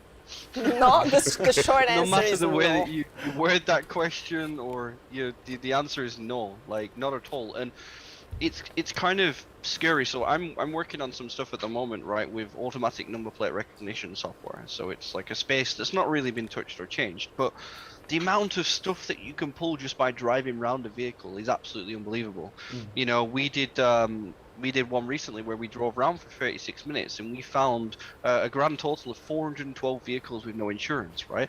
No tax, we found 2 stolen vehicles in that short period of time. And that's just by mounting a little camera. But also we identified a person carrying a machete in their pants. What? Wow. Carrying you know, and like, Are you sure it was a machete, Jamie? Oh my God. Oh man. YouTube. This is a family show, please, Joe. Yeah, so we literally Maybe they were just happy to see you. We identified this person carrying this machete, and in my eyes there's like so much data points from just that one drive round that you could extract, you know, like a person's height, weight, ratio, you know, if it's installed in like 20,000 vehicles, how many people travel the same route, how many people are very routinistic, like all these points of analytical stuff can, you know, be utilized by governments, by anti-terror organizations, etc., but it hasn't been tapped into. So from a privacy perspective, you're on camera like I think 856 times a day based on Gartner's research this year, and I'd be surprised if you're not up to at least 10,000, you know, by the next 2-3 years. But it's true, there's no privacy. Like, just have a safe in your house and just print off your pictures and put it in a safe, you know. But Jamie, should we trust anything you say now that we know you have a chip installed in your skin? Listen, it's better than going to Mars, Neil, right? Yeah, very true. Do you agree, gentlemen? Well, we are Do you painting see me quite turning into a lizard, Neil? No. we are painting quite a dystopic picture here for a reason, and I would love to look at the bright side too. But Okay, before doing please that, do, let me paint an even darker picture here, because we are talking about stealing people's credit card information and stuff like that. Just for a minute, just for a Take this minute. further. In Germany today, this year, a newborn died because the hospital was going through a cyber attack, and they had to shut down every electronic system. Just this year in the US, the medical records of 40 million people were compromised. We're not talking about blood pressure measurements. Nobody's interested in that, especially ours. But we're talking about insurance claims, data that would affect the lives of those people very much. So the dark side of this story gets even worse when we go into the details. But I'm an optimistic person. I do believe that Make it it better. makes sense to Help us get to into be the bright optimistic. side and talk about how much data we could exploit about ourselves. Not just about healthcare, the thing I'm always talking about, but especially about our health, how much we could contribute to the healthcare system by just bringing the pieces of information we've always had in our bodies, but we haven't had the interfaces to access them. Now we do, and that's going to be a very long learning curve. So before I think we can exploit the data in our own health, it's going to be a long learning curve about becoming cyberchondriacs, going through all the diseases in our minds, having anxiety about receiving the results of a genetic test, which comes with anxiety because you don't know what kind of things they will find about you, and you have to act on those pieces of data. So there's going to be a long learning curve, but I'm a very optimistic person. I do believe that the kind of learning curve we will have with this amount of data is going to be something similar to what has happened to smartphones. In 2007, the first iPhone was introduced, and I remember headlines saying that that's the end of social communication. Why would we talk to people anymore when we can just look into our smartphones? While we have come a long way, and I think we are still, all of us are still trying to find a balance between real life and digital life. But I'm indeed in touch with many more friends and relatives worldwide because of my smartphone than before. But it's a long learning curve. Yeah. So I just want to hop in real quick on the optimism. I'm a fairly optimistic guy also. I have a lot of faith in humanity. And one of the things I always like to ask people when I'm doing an event is try to name a technology that has done more harm than good. And it's actually pretty difficult. Whatever you think of, that's done bad things, I can probably point to that same technology doing a lot more good. And when you're talking about the like the medical records and stuff like that, I imagine these, at some point, if people are sharing medical data around, and maybe you don't get a job because they go like, oh, we think you might have like, I don't know. There are certainly downsides to it, but wouldn't it be awesome if someday like you just got an automated email that said like, oh, the things that you recently went into the doctor for, this algorithm says you might have a very, very early stage of cancer. So go get checked for this thing right now. And it can be taken care of before it becomes an issue. Like things that no doctor would be able to figure out, but an algorithm might. I got a heart attack reading those this sorts email. of things.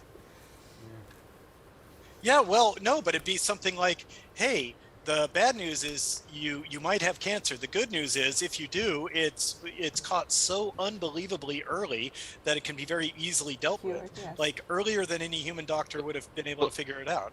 But the problem is you're taking away the human element as well. You're automating an email that tells you might have cancer. Like, wouldn't you much rather be sat down? And I had a similar thing with my doctor recently. So I've been on this like weight loss journey. Like, trust me, it's so difficult, man. And he sat down and he was like, I waited 9 months for this appointment because of my sleeping. I sleep 4 hours a day. I always have, right? And he was like, yeah, you're just a big guy. You just need to download MyFitnessPal. That's it. That's all we can do for the National Health Service. That's all you can do. And I was like, but that's the human element I want. I want the encouragement. I want the opportunity behind it. I want you to like understand me. But when we kind of adapt technology, it's like, how long until the robot goes into a room with an iPad and says, sorry, your son's just died, like, bye. And that's the kind of edging that we're towards. It won't be long before your washing machine is literally laundering money with ransomware, right? And again, that's the way that we're kind of going from a society. Why do we need all this kind of entirety of the Internet of Things and collective data? And yet it's important to a certain element, but there has to be a fine line between, look, this is my house, this is my privacy, this is my spot, like, leave me be. And I think that's the difficult era Don't of transition. connect your washing machine to the internet. Yeah, but like you're gonna get It works a point, without like it, that's true. Like metaverse as a prime example, there is going to become a point where like it's just there. You just have to deal with it. You just have to adapt to it and kind of evolve towards it. And that kind of takes the risk of, okay, well, essentially, it's not my right anymore to have that. It's not my right for my kind of privacy element. And even some of the laws, like in the United Kingdom, we have the Misuse of Computer Act from like 1994, 96.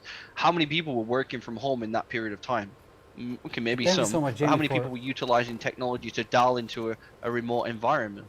Not that many. So the judge it's such a gray area when it comes to security and privacy and the policy side and the strategy side, because there's no real implementation. It's just guesswork. Thank you so much, Jamie, for raising this issue about empathy and compassion. There was a study showing that it's possible to use a medical robot to take your blood sample. Right. Can you imagine a robot taking your blood sample? Actually, they are very efficient and they have never have a bad day. Yeah. And when they asked whether patients would love to use that robot, they said that they would if a healthcare professional would comfort them in the process. Okay. And for children, it must it's be like with me though. I'm autistic, right? So I'm autistic, yeah?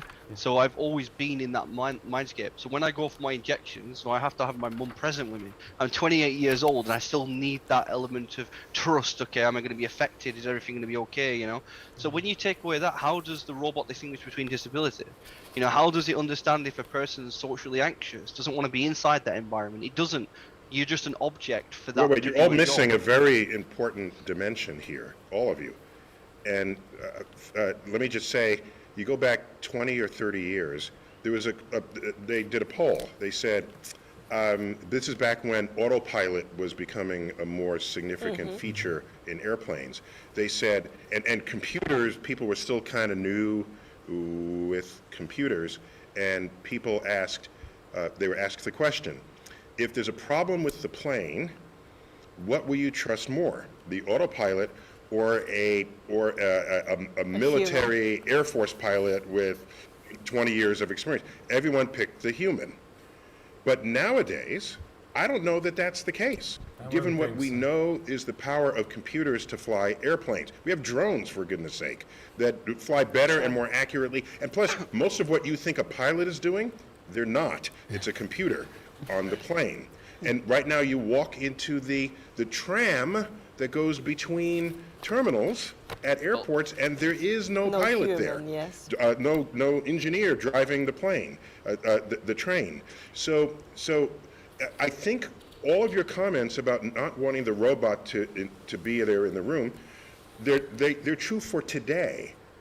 Yeah. But when AI becomes the AI that everyone imagines, it will be a better version in every way of what we are as humans. It will be more compassionate. It would be more warm than even the warmest of humans can be. Otherwise, then it's not AI, okay? It's something else. But if AI becomes what we want it to be, I don't see any of these as being a problem. Could I just add one question to that, sorry, before we move on? So, do you remember the plane crash in the Hudson? So obviously it got two bird strikes, joint engines, yada yada, right? So that was an A320. So that pilot obviously had military background, but in an A320, no matter how hard you pull, you reach a point where like the plane does it automatically. You can't barrel low, you can't go upside down. So the pilot knew that based on the technology, if I continue to pull, I will not stall under any circumstances, but I will safely glide down into the Hudson. So you're quite right. There is an element of AI, you know, in relation to that, like the A320, but again, like when is too much. So anyway, thank you. Sorry. Yeah. No, I'm saying if it's AI, it would have all of that knowledge that Scully had. And it would do exactly what Scully did and do it better if it's actual AI. Otherwise, it's not that. That's my only point. Or it's just not very good at AI. I would say it has a lot to do with how you grow up. So for our generation, it's all about, you know, we grew up one way and now the world is another way. But if you grow up in a world where planes are fully automated, then it wouldn't strike you as odd at all. Yeah. You know, there was an old joke going around, I think in the 80s or something, it says eventually the control of an aircraft will be nothing but a single pilot and a dog, and the pilot's job is to feed the dog, and the dog's job is to bite the pilot if he tries to touch the controls. Okay, that's very fun. But we have a question for Neil and Bertalan. Yeah, who is responsible when machine algorithms misdiagnose me or a plane crash with my family? Who is responsible? As it's about a plane crash, I leave it to Neil, and okay. then I will create a healthcare situation so because it's the same. What if an AI misdiagnoses me in a medical process? It doesn't happen. That's the truth. Does a stethoscope misdiagnose you in the medical process? It's a tool. It's just collecting data. It's a tool in the physician's hand. Yeah. And if the physician uses that tool, whether it's a stethoscope, quite an analog technology, or an artificial narrow intelligence-based medical technology, the end decision must belong to the medical professional. The responsibility will belong to the medical professional if they can use the technology in the right way. So what we see, we actually did a study about all the regulatory approved AI-based medical technologies. There are about 70 of them in the US today, mostly about 3 medical specialties: radiology, oncology, and cardiology, as you can guess. 70. None of those would be able to make medical decisions alone. All these are just decision support systems, or they can spot cancerous tissues on a CT scan. They can check millions of medical records and find out if a certain patient has a higher chance for having diabetes based on their lab results and the family history and all these.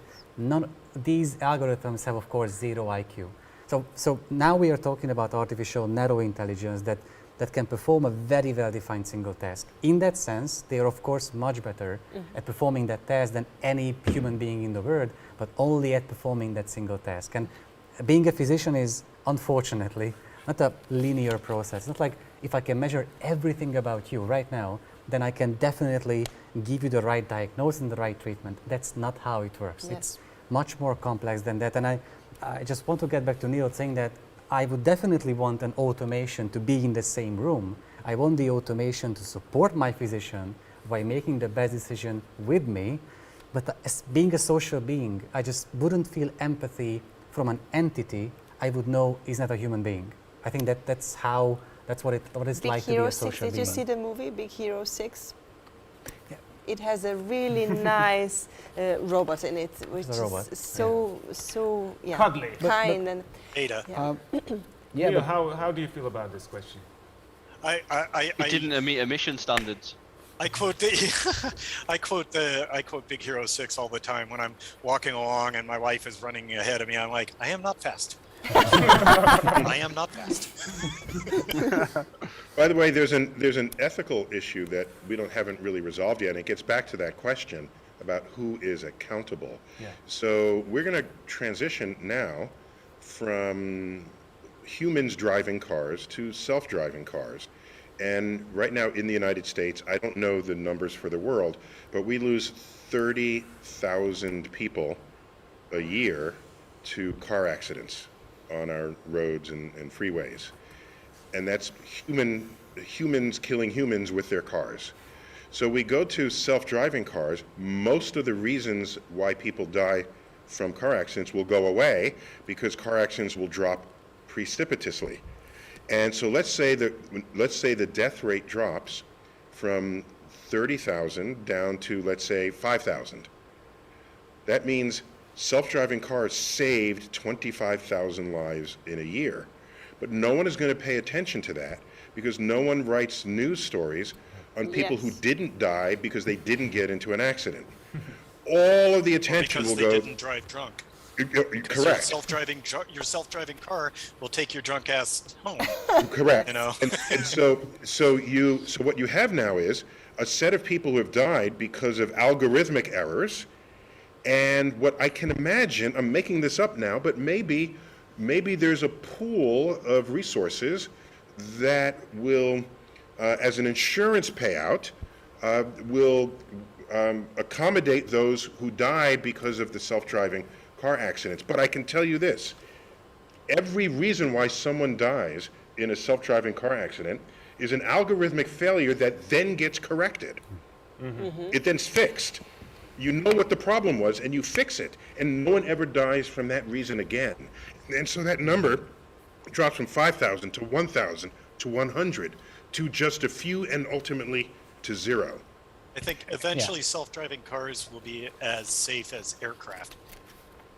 and I think self-driving cars is the forerunner in trusting machines with our lives more and more. And I think healthcare will get there at, a lot later, but at some point where the decision will be made by the machine, not by healthcare professionals. It's just a question of time in my eyes. But I think one of the biggest challenges in the self-driving car industry as well is that can we trust an algorithm that we cannot understand? And this is one of the biggest questions regarding machine learning and deep neural networks is if it's a black box, if I don't know how it works, can I trust people's lives on it? And to some degree, the solution in the car industry is that Everything you use is a black box. No, Yeah. everything you interact with is. Do you know how your cell phone works? Probably not. Everything is a black box. But No. Neil, someone does. someone He's does. Someone talking does, about at a least, scenario yes. where literally When no one on does, Earth, okay. where literally Oh, no yeah. one on Earth understands this algorithm, which could happen. So how- But how do I we- would say, I would like to address that question in that that is sort of already the scenario with medical technology. You know, they make a new drug, they test it out, they test it out, they test it out, they eventually do human trials and everything like that, but they never know 100% the effect that it's going to have on the body. It is, in effect, a black box, this new Yeah. treatment or that new painkiller. And sometimes there's a failure, like, you know, with thalidomide. Turned out to be great for addressing morning sickness, but it also caused massive birth defects that they didn't detect in any of the testing. So we already we already take leaps of faith in order to progress our scientific understanding. I don't think it's that big a difference to take a leap of faith with an algorithm. You don't just blindly let the algorithm do everything. You test it and test it and test it and see how it responds and see what its hit rate is. Also, before I lose the floor, I just want to say one other thing. We were talking about medical professionals using technology to help make decisions. At some point, when a doctor figures out the dosage of a medicine you have to use, he or she needs to take, you know, some number that the pharmaceutical company provided and multiply it by your weight in kilograms. They don't do that on a piece of paper with a pencil. They do it with a calculator. So you are, in effect, entrusting your life to the calculator. Because if the calculator gets the answer wrong, your dosage will be wrong and you'll die. But we all trust calculators to give the correct answer when you ask it basic math questions. So I don't see that as any different. But I don't trust your fat finger touching the buttons. That's Giving true. the But right number. it's not the calculator that's the problem then. It's me, right? Yeah. Yes, Can I just please. mention something as well? So going back to kind of that, there's obviously that big debate in regards to you're driving down the road, there's 30 people in front, you know, what will the car do? Will it turn right and kill you basically into a wall, or will it take out them 30 people? How do we kind of justify what's acceptable in regards to a life? You give it better But that's- brakes Well, so that it wouldn't ever I hit would- any of them. Well, you can't just evade a question by saying we'll make sure that never happens, Neil. Well, You have that's to say true. what happens in that case. And what happens in that case, Jamie, is that would come down to policy. That would be something that is defined by humans, by laws. So it's up to us to wrangle with those moral issues, not the computer.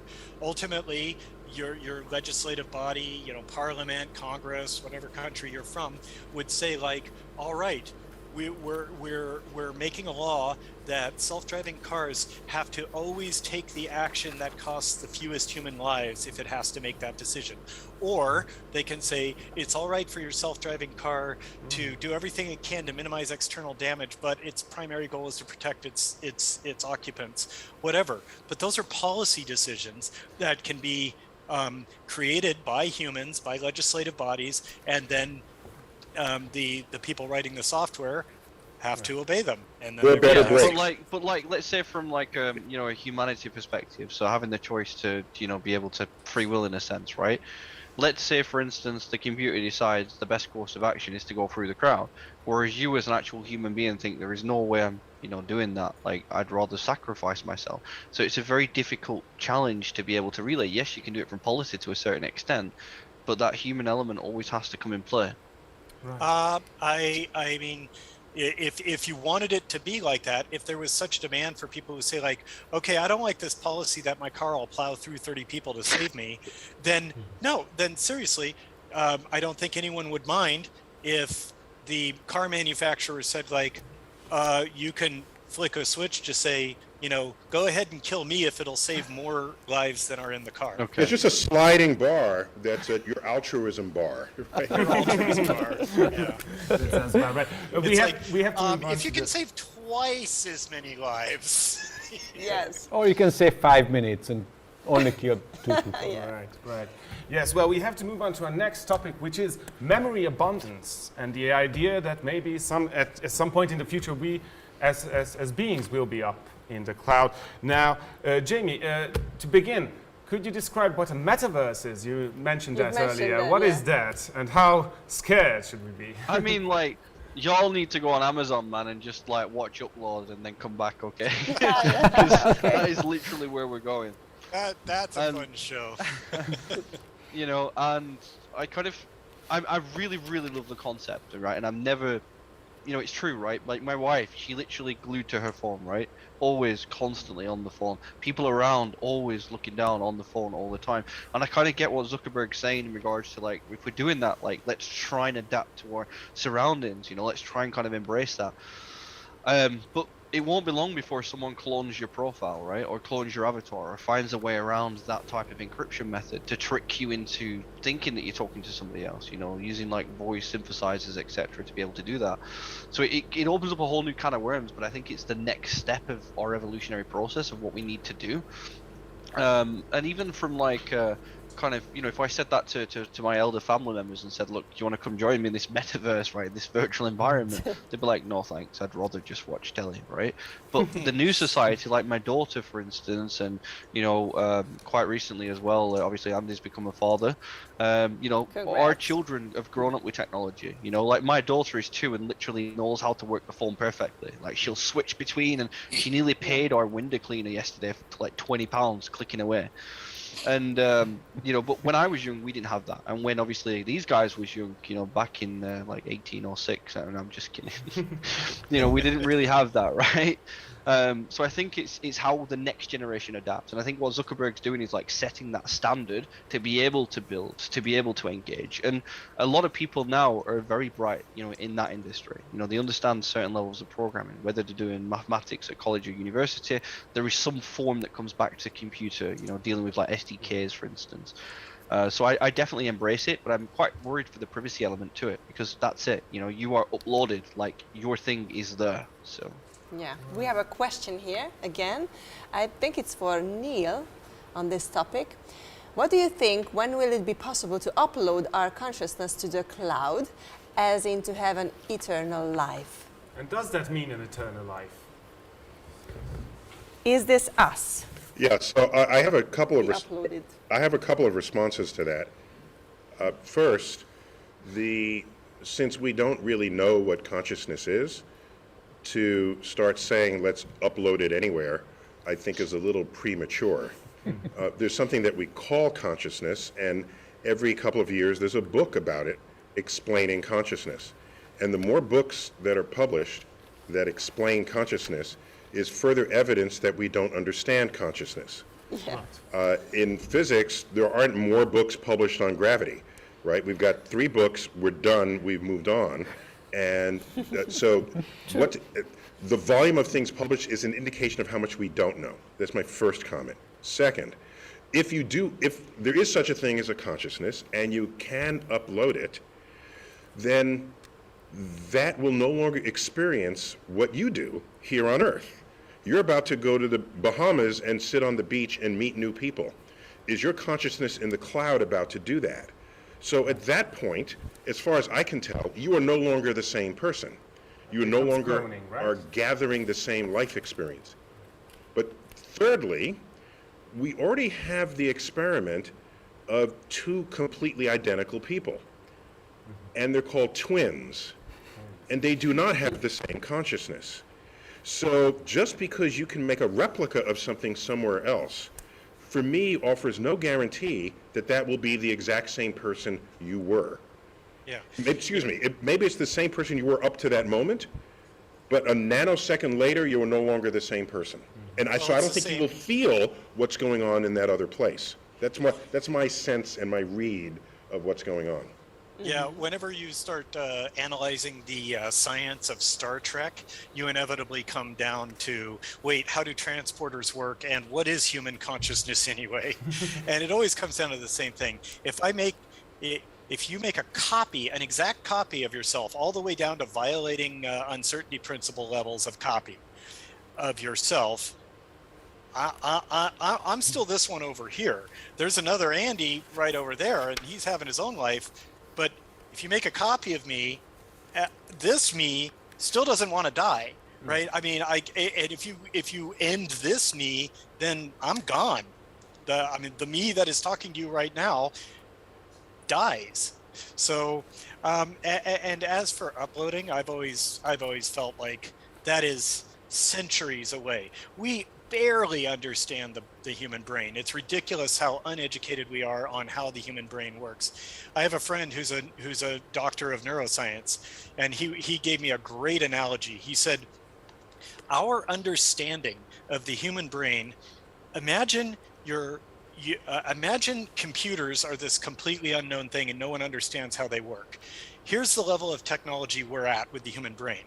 We are trying to reverse engineer the source code to Microsoft Word by watching what the hard drive light does, whether it's blinking or not. Yeah. That's it. That's where we are in brain research. It's like, well, we notice when you save a file, the light blinks a lot. We notice when you launch it, it blinks a lot. And we notice when you close it, it blinks a lot. So we know that the hard drive light has something to do with storage and memory. That is it. And to do something like upload a consciousness, you'd need to be at the level of knowing what the source code to Microsoft Word is. So that's how far away we are from just anything like that. But more specifically to the question, if you do upload your consciousness, if Andy, you and I agree, that is no longer you. That's not you. Obviously, you can keep that machine plugged in and the consciousness will last as long as there's a power source connected to it. And so, but that's another entity. It's not you. Jamie? Yeah. Yeah, I just want to point out that I can sell you the source code if needs be. So, like, Okay. Thank you. We'll get back to that. and after we the don't show. have hard drive lights anymore. Maybe 20 years ago, but we don't. Yeah, I know. anymore. So, but I'll sell you the source code, right? Yeah, thank you. It would be really expensive. Man, I Peter, wouldn't even want to see that mess. Yeah, Peter, if I'm correct, you really would like to achieve somehow eternal life. Obviously, I Like mean, all of us, yeah. this is not something I would like to experience. There are so many other things to try. But I think even if we can only upload a small part of our ego or consciousness, it will still happen and it will have huge implications. Just imagine that even if it's 5% or even if it's just an impression of the past, if I could upload it or if a rich guy could upload it and have that run on a server and manage his or her assets after his or her death, there will be countries allowing that structure, that trustee structure through which that uploaded grandpa will grab onto the companies and assets and lands and houses that he owned, and he'll keep on managing the company. In a way, we already have that. You upload a part of your consciousness to the world by writing a will. Wow. I mean, and that will. Yeah, but it's a very small part is of your you. consciousness, right? It is your decisions being executed after your death. And a will can have provisions. You know, oh, my money goes to my wife. But if my wife is dead, then it goes to my mom. But if my mom and my wife are both dead, but if and my son, it'll go to my son's wife. But if they got divorced, it doesn't. So you've got all these if statements. You have a state machine that is representing your will, your desires after your death. Just because it's on a piece of paper instead of running on a microchip doesn't change the fact that you have, in effect, uploaded a part of your consciousness and your desires into a form that will survive after you're gone and already legally be able to make decisions on your dead behalf. So it's just a matter of how refined or complex that system is. Yeah, and I think this will get better and better. Yeah. And it doesn't mean that it will be exactly your consciousness. It's just any grasp at longevity or eternal life, many people will take. But Betsy, should death be I cured? would not. Is that a disease? Well, I would not. Yeah. Expand on that. Then I would not. First of all, if everyone lived forever, and we might get to that point, not simply by uploading consciousness, but we might get there because there's a medical advance that prevents the dying of your DNA or whatever is that sort of secret sauce that may be necessary. If we significantly extend our life expectancy, then we have to find another planet. because Earth will not sustain the population if people start living to age 200, 300, 500, or forever. So that's an important first fact. The second fact is knowing that I'm going to die gives meaning to every remaining day I'm alive. Because if I were to live forever, what urgency would I have to get anything done at any time? Because I can always do it tomorrow. But I don't think this is a completely crazy thought. Consider if you have a loved one and you bring them plastic flowers, or you bring them real flowers, which one will they appreciate the most? They're going to appreciate the real flowers, even though the plastic flowers would live forever. And the reason is they know the real flowers are going to die. And the awareness of that death brings an intensity and a level of appreciation for them that would not otherwise be there. So I don't fear death.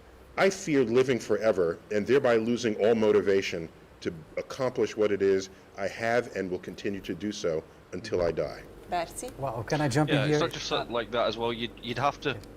Sorry, Jamie, please go on. Yeah, you'd have to reform like absolutely every element of life, like including like the criminal system as a prime example. You know, does someone get sentenced to like 5,000 years because they've done a crime of hacking into Google, for an example? You know, and For an what's that? Is that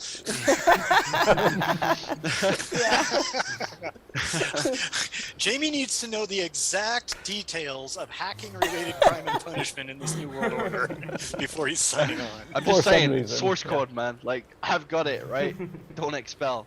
But true, like, we'd have to reform absolutely everything, and that then borderlines torture, right? Putting someone in prison for such that extended period of time, and there's lots of, you know, analytical elements behind it as well. But I would certainly not like to live forever. I'd like to know that I'm going to die one day. So. If you don't mind, I would like to bring back the conversation to a bit more practical ground just for a second.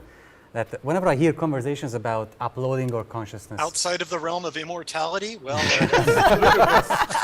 the only thing I hear is that culturally it has never been a thing to have individually to have a clear vision about us becoming much, much older.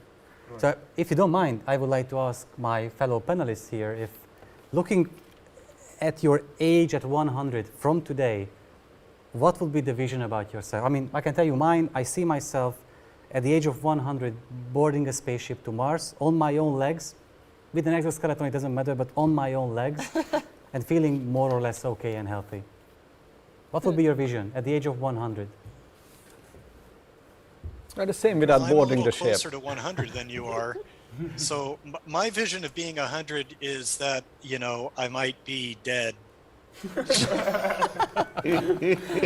wasn't expecting that. Yeah, you would be living in my pocket I think the calculator. medical system is fantastic, but you know, maybe It's a hypothetical. You're still alive, right? hypothetical. I think I will be very old and infirm.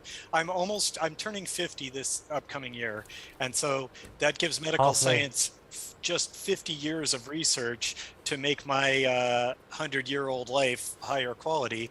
And while I do think medical science is making great leaps and bounds, I just don't think the time between now and when I'm 100 is going to be enough time for medical science to make my life super active and pleasant when I'm 100. So you don't have faith in us. Thank you, Andy. I have faith in you. I have faith in you. I just think that maybe my son, who is 5 months old, will have a much better, you know, age 100 than I'm going to have, if I have one at all.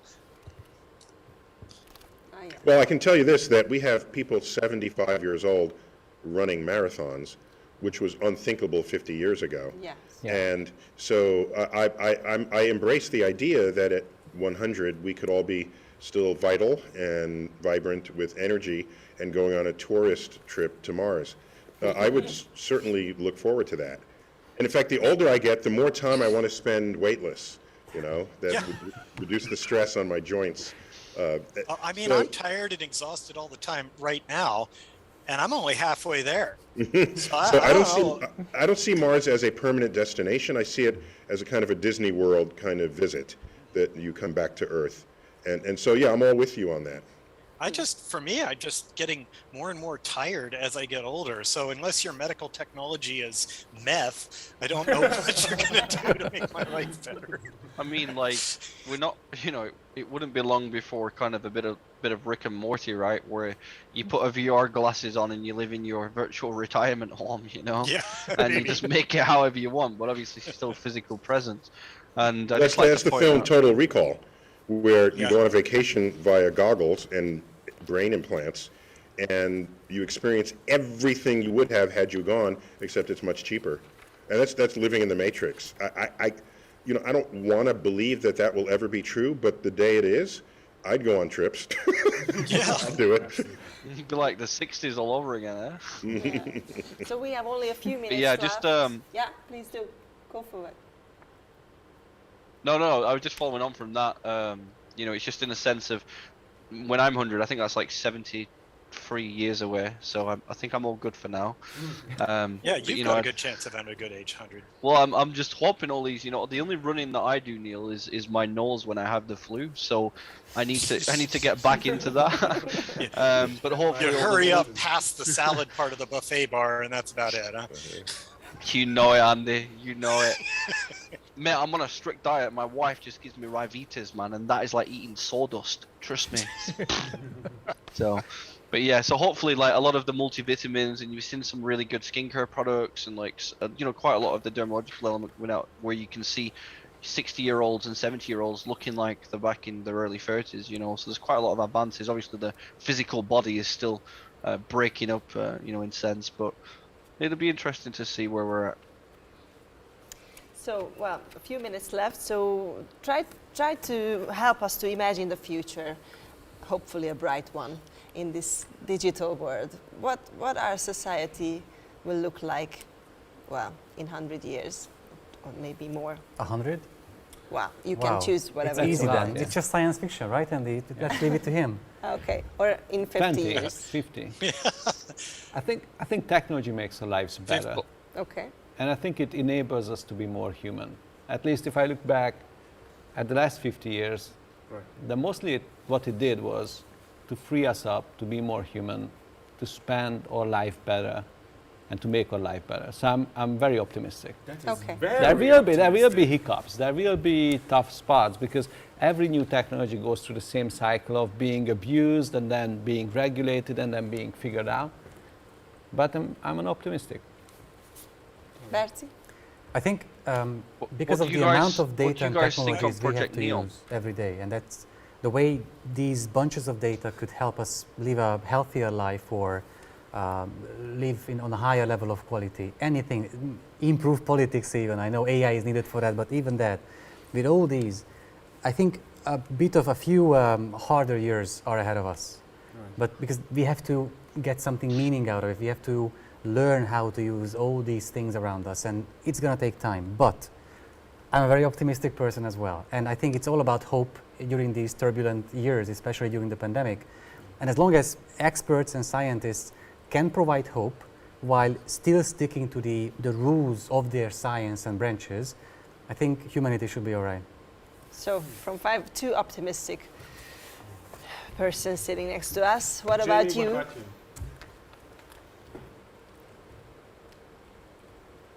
Sorry, say that again? What about you? I How think do it's you your turn, envision Jamie. the Yes. future? Yeah. What do you think our most important focus should be? Oh, okay. Sorry, you like really started it then. You was like, "What about Jamie?" I was like, "What?" So I kind of We have I a don't know- futuristic, we have an optimistic view of the future. Well, that's true, but what about Jamie? Well, I've got no look at it. cars, man. Just Jamie will be in the future, therefore it's Yeah. crap, isn't it? Yeah. I mean, have you guys like heard all the research and the stuff going into Neon, like Neon Project? So obviously it's 26,500 square kilometers in Saudi Arabia, and it's like the world's that. first like complete smart city. Elon Musk is doing the boring company like tunnels you can get from anywhere in like 3 minutes in the entire city. I envision it like that. You know, I understand and I don't want all this smart technology absolutely everywhere, but I know it's inevitable, right? It's going to happen, you know, in my lifetime, certainly. But the worrying factor is the more smart technology that you bring out, the more dangers that you open up, you know, from that being abused by third parties or suppliers or like data miners to be able to resell that or kind of research or resell it. But I think Neom's going to be like the world's first, and then it's going to roll out, you know, gradually around the world.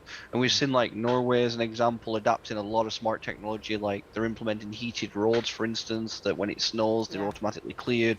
You know, and just, you know, quite a lot of the technology that the world should adapt but haven't.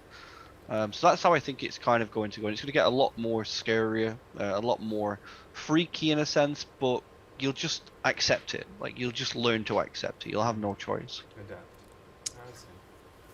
My turn, I guess, since Yes, I'm the it's your next turn. screen over.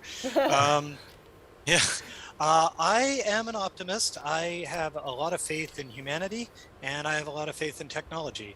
I think that in 100 years or 50 years or whatever, over long periods of time, the world always gets better.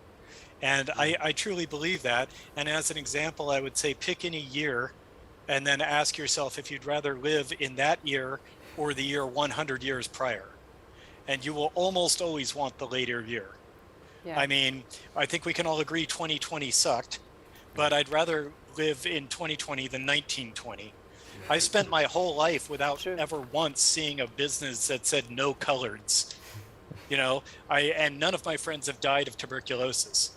Like, I would much rather deal with the problems that 2020 presented than the ones that 1920 presented. And I bet you people in 2120 would say like, oh, hell no. I mean, you know, we have problems here, but 2020 is way worse than 2120 and so on. So I have huge faith in humanity and that we always just make the world better. And a large part of that is through technology. And I still maintain that it's very difficult to think of a technology that's done more harm than good. And I think it's not due to like wise legislation coming in and saving the day, but because I believe that humans are an inherently cooperative and good group of people. We pay very close attention to misuse of technology because the vast overwhelming majority of humans don't want the technology misused. We are a fundamentally cooperative and helpful species to each other. And so I think the future is bright. And I think at any point in the past, if you told them what the future was going to be like, they'd think it was awesome. That is true. Good to hear. Neil? It's my turn. Okay. Yes, it's your turn. I have intermittent agreements and disagreements with what has just come across. Allow me to say that first, I agree. There is no time in the past where the average person in the world is living better than in the present. But I don't see it's a matter of faith in humans. I think we need something stronger than faith. We need a subset of humans who are actively thinking about the ethics and the morality of the advances of our technology. And so often our technology passes ahead of our ability to even understand it. And that's a recipe for disaster. And there may come a day where it's such a disaster that we don't survive ourselves. And I don't ever want that to happen. So that's my first comment. But second is, I think with regard, because this is a data, we're gathered together here to think about data. And I think privacy and data is a genie that got out of the bottle and we're not putting it back. So, if I'm a practical person here rather than optimistic, I will say, if we can't put the genie back in the bottle, then let's fully exploit the fact that we can't put it in the bottle. Yeah. And do things with it that were previously undreamt of, such as some of the topics that came across in this conversation. Like, I'm doing something one day, and then Siri says, by the way, what you just did there reduces your chance of this disease or increases your chance, or by the way, we think there might be a medical condition, go check it out. oh my gosh, if I had that level of infused information in everything I do in a day, everybody would be healthier. Everybody would feel safer. Everybody, now, like I said, it's already out of the bottle. So let's take all of the data and make a better life for each one of us, not only as individuals, but for civilization itself. Oh, And then in 2120, they'll be looking back today and say, oh, they were so juvenile.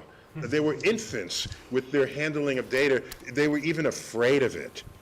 And they realized that there was a marvelous future ahead of them. And yes, you'll need cyber court and cyber prisons. Yes, court. as we do for anything where there's transgression of normal cultural, social mores. Gentlemen, I we guess if have you can't put just the a genie few back in the minutes bottle, left. you may as well Yeah, make we your 3 wishes. cannot, cannot put back. We have tons of questions. I think just quick questions, quick answers, just a few, okay? Because we have really just a few more minutes left. Let's see them. Do you think that ever the AIs become psychologists? I mean, they already know a lot of things about us. They should already know how to help us. Sure, sooner than you would think. Yes. Absolutely. Okay, next. Yes. Answered. Even better, I would say neuroscience will advance such that it will render the entire field of psychology on the couch obsolete, because we just go in the brain and know exactly what needs to be fixed and move on. That sounds good. Next question. Is data economy killing jobs or creating them? Do we need as many new jobs to help algorithms as there are jobs lost? Very interesting is question. the data economy killing jobs? Yes. Well, this is sort of the lightning round, and that question requires a lot of analysis. So my answer is, I don't know. Understandable. Okay, one last MC question. comme ça. I've never seen a state of I've never seen a state of civilization where ultimately fewer jobs were available once technology moved forward. Yeah, there's whole categories of jobs you lose. There are no buggy whip manufacturers anymore, right? So yes, they will complain, but whole other frontiers will open up undreamt of now. The history of technology throughout the Industrial Revolution and beyond have indicated this. Okay, so one Not last worried at all. question. I'd take If it Neuralink pops for that up. question. Yeah, Musk's Neuralink. You would take it? Yeah. Yeah, I would obviously. 100% take Neuralink. Like, I meant if y'all are going to adapt to the would- technology, I'd like to know how to weaponize it. So, I would not take Neuralink at all. The last thing I want is spam in my dreams. Okay. wow, ads. you just I feel zoomed it. straight in then, didn't you? But yeah, no. It's the reason why I said that was, you know, if people are going to adapt to that technology, I'd like to know how to kind of make it safer, you know, or put steps in place to ensure that my data doesn't get compromised. And what better to do it yourself, right? So from my perspective, I'd like to take that, weaponize it in a sense of, you know, see how it could cause damage and then put steps in place to ensure that doesn't happen. Well, I don't foresee, other than Jamie's example in this conversation, I don't foresee people connecting themselves physically, biologically to technology. But my Neuralink is right here in my smartphone, and it's it's an arm's reach away to do everything that difference would is otherwise I be can- infused in my brain. Yeah. So well, the I'm difference is I can put the cell phone down and I know that it's no longer connected to me. yes. That is true. That is Okay. true. Well, sadly, this is all the time we had, even with a little extension. So thank you so much for our guests, Neil deGrasse Tyson, Andy Weir, Jamie Woodruff, Mesko Bertan, and Balogh Péter. Thank you guys so much for being here. It was fantastic. yeah, and thank you guys for joining us tonight. Well, see you next year, and thanks, for everybody to sharing these meaningful thoughts with us. Yeah. Check the for having us. website. Yes, MVM Future Talks. MVMFutureTalks.hu or .com, I guess. We have Yes. both probably. Yeah. And join us next year as well. Thank you so much again. Thank you, gentlemen. Thank you. Thank you. Goodbye. Bye-bye. Good night. Servusztok. And be safe with your data.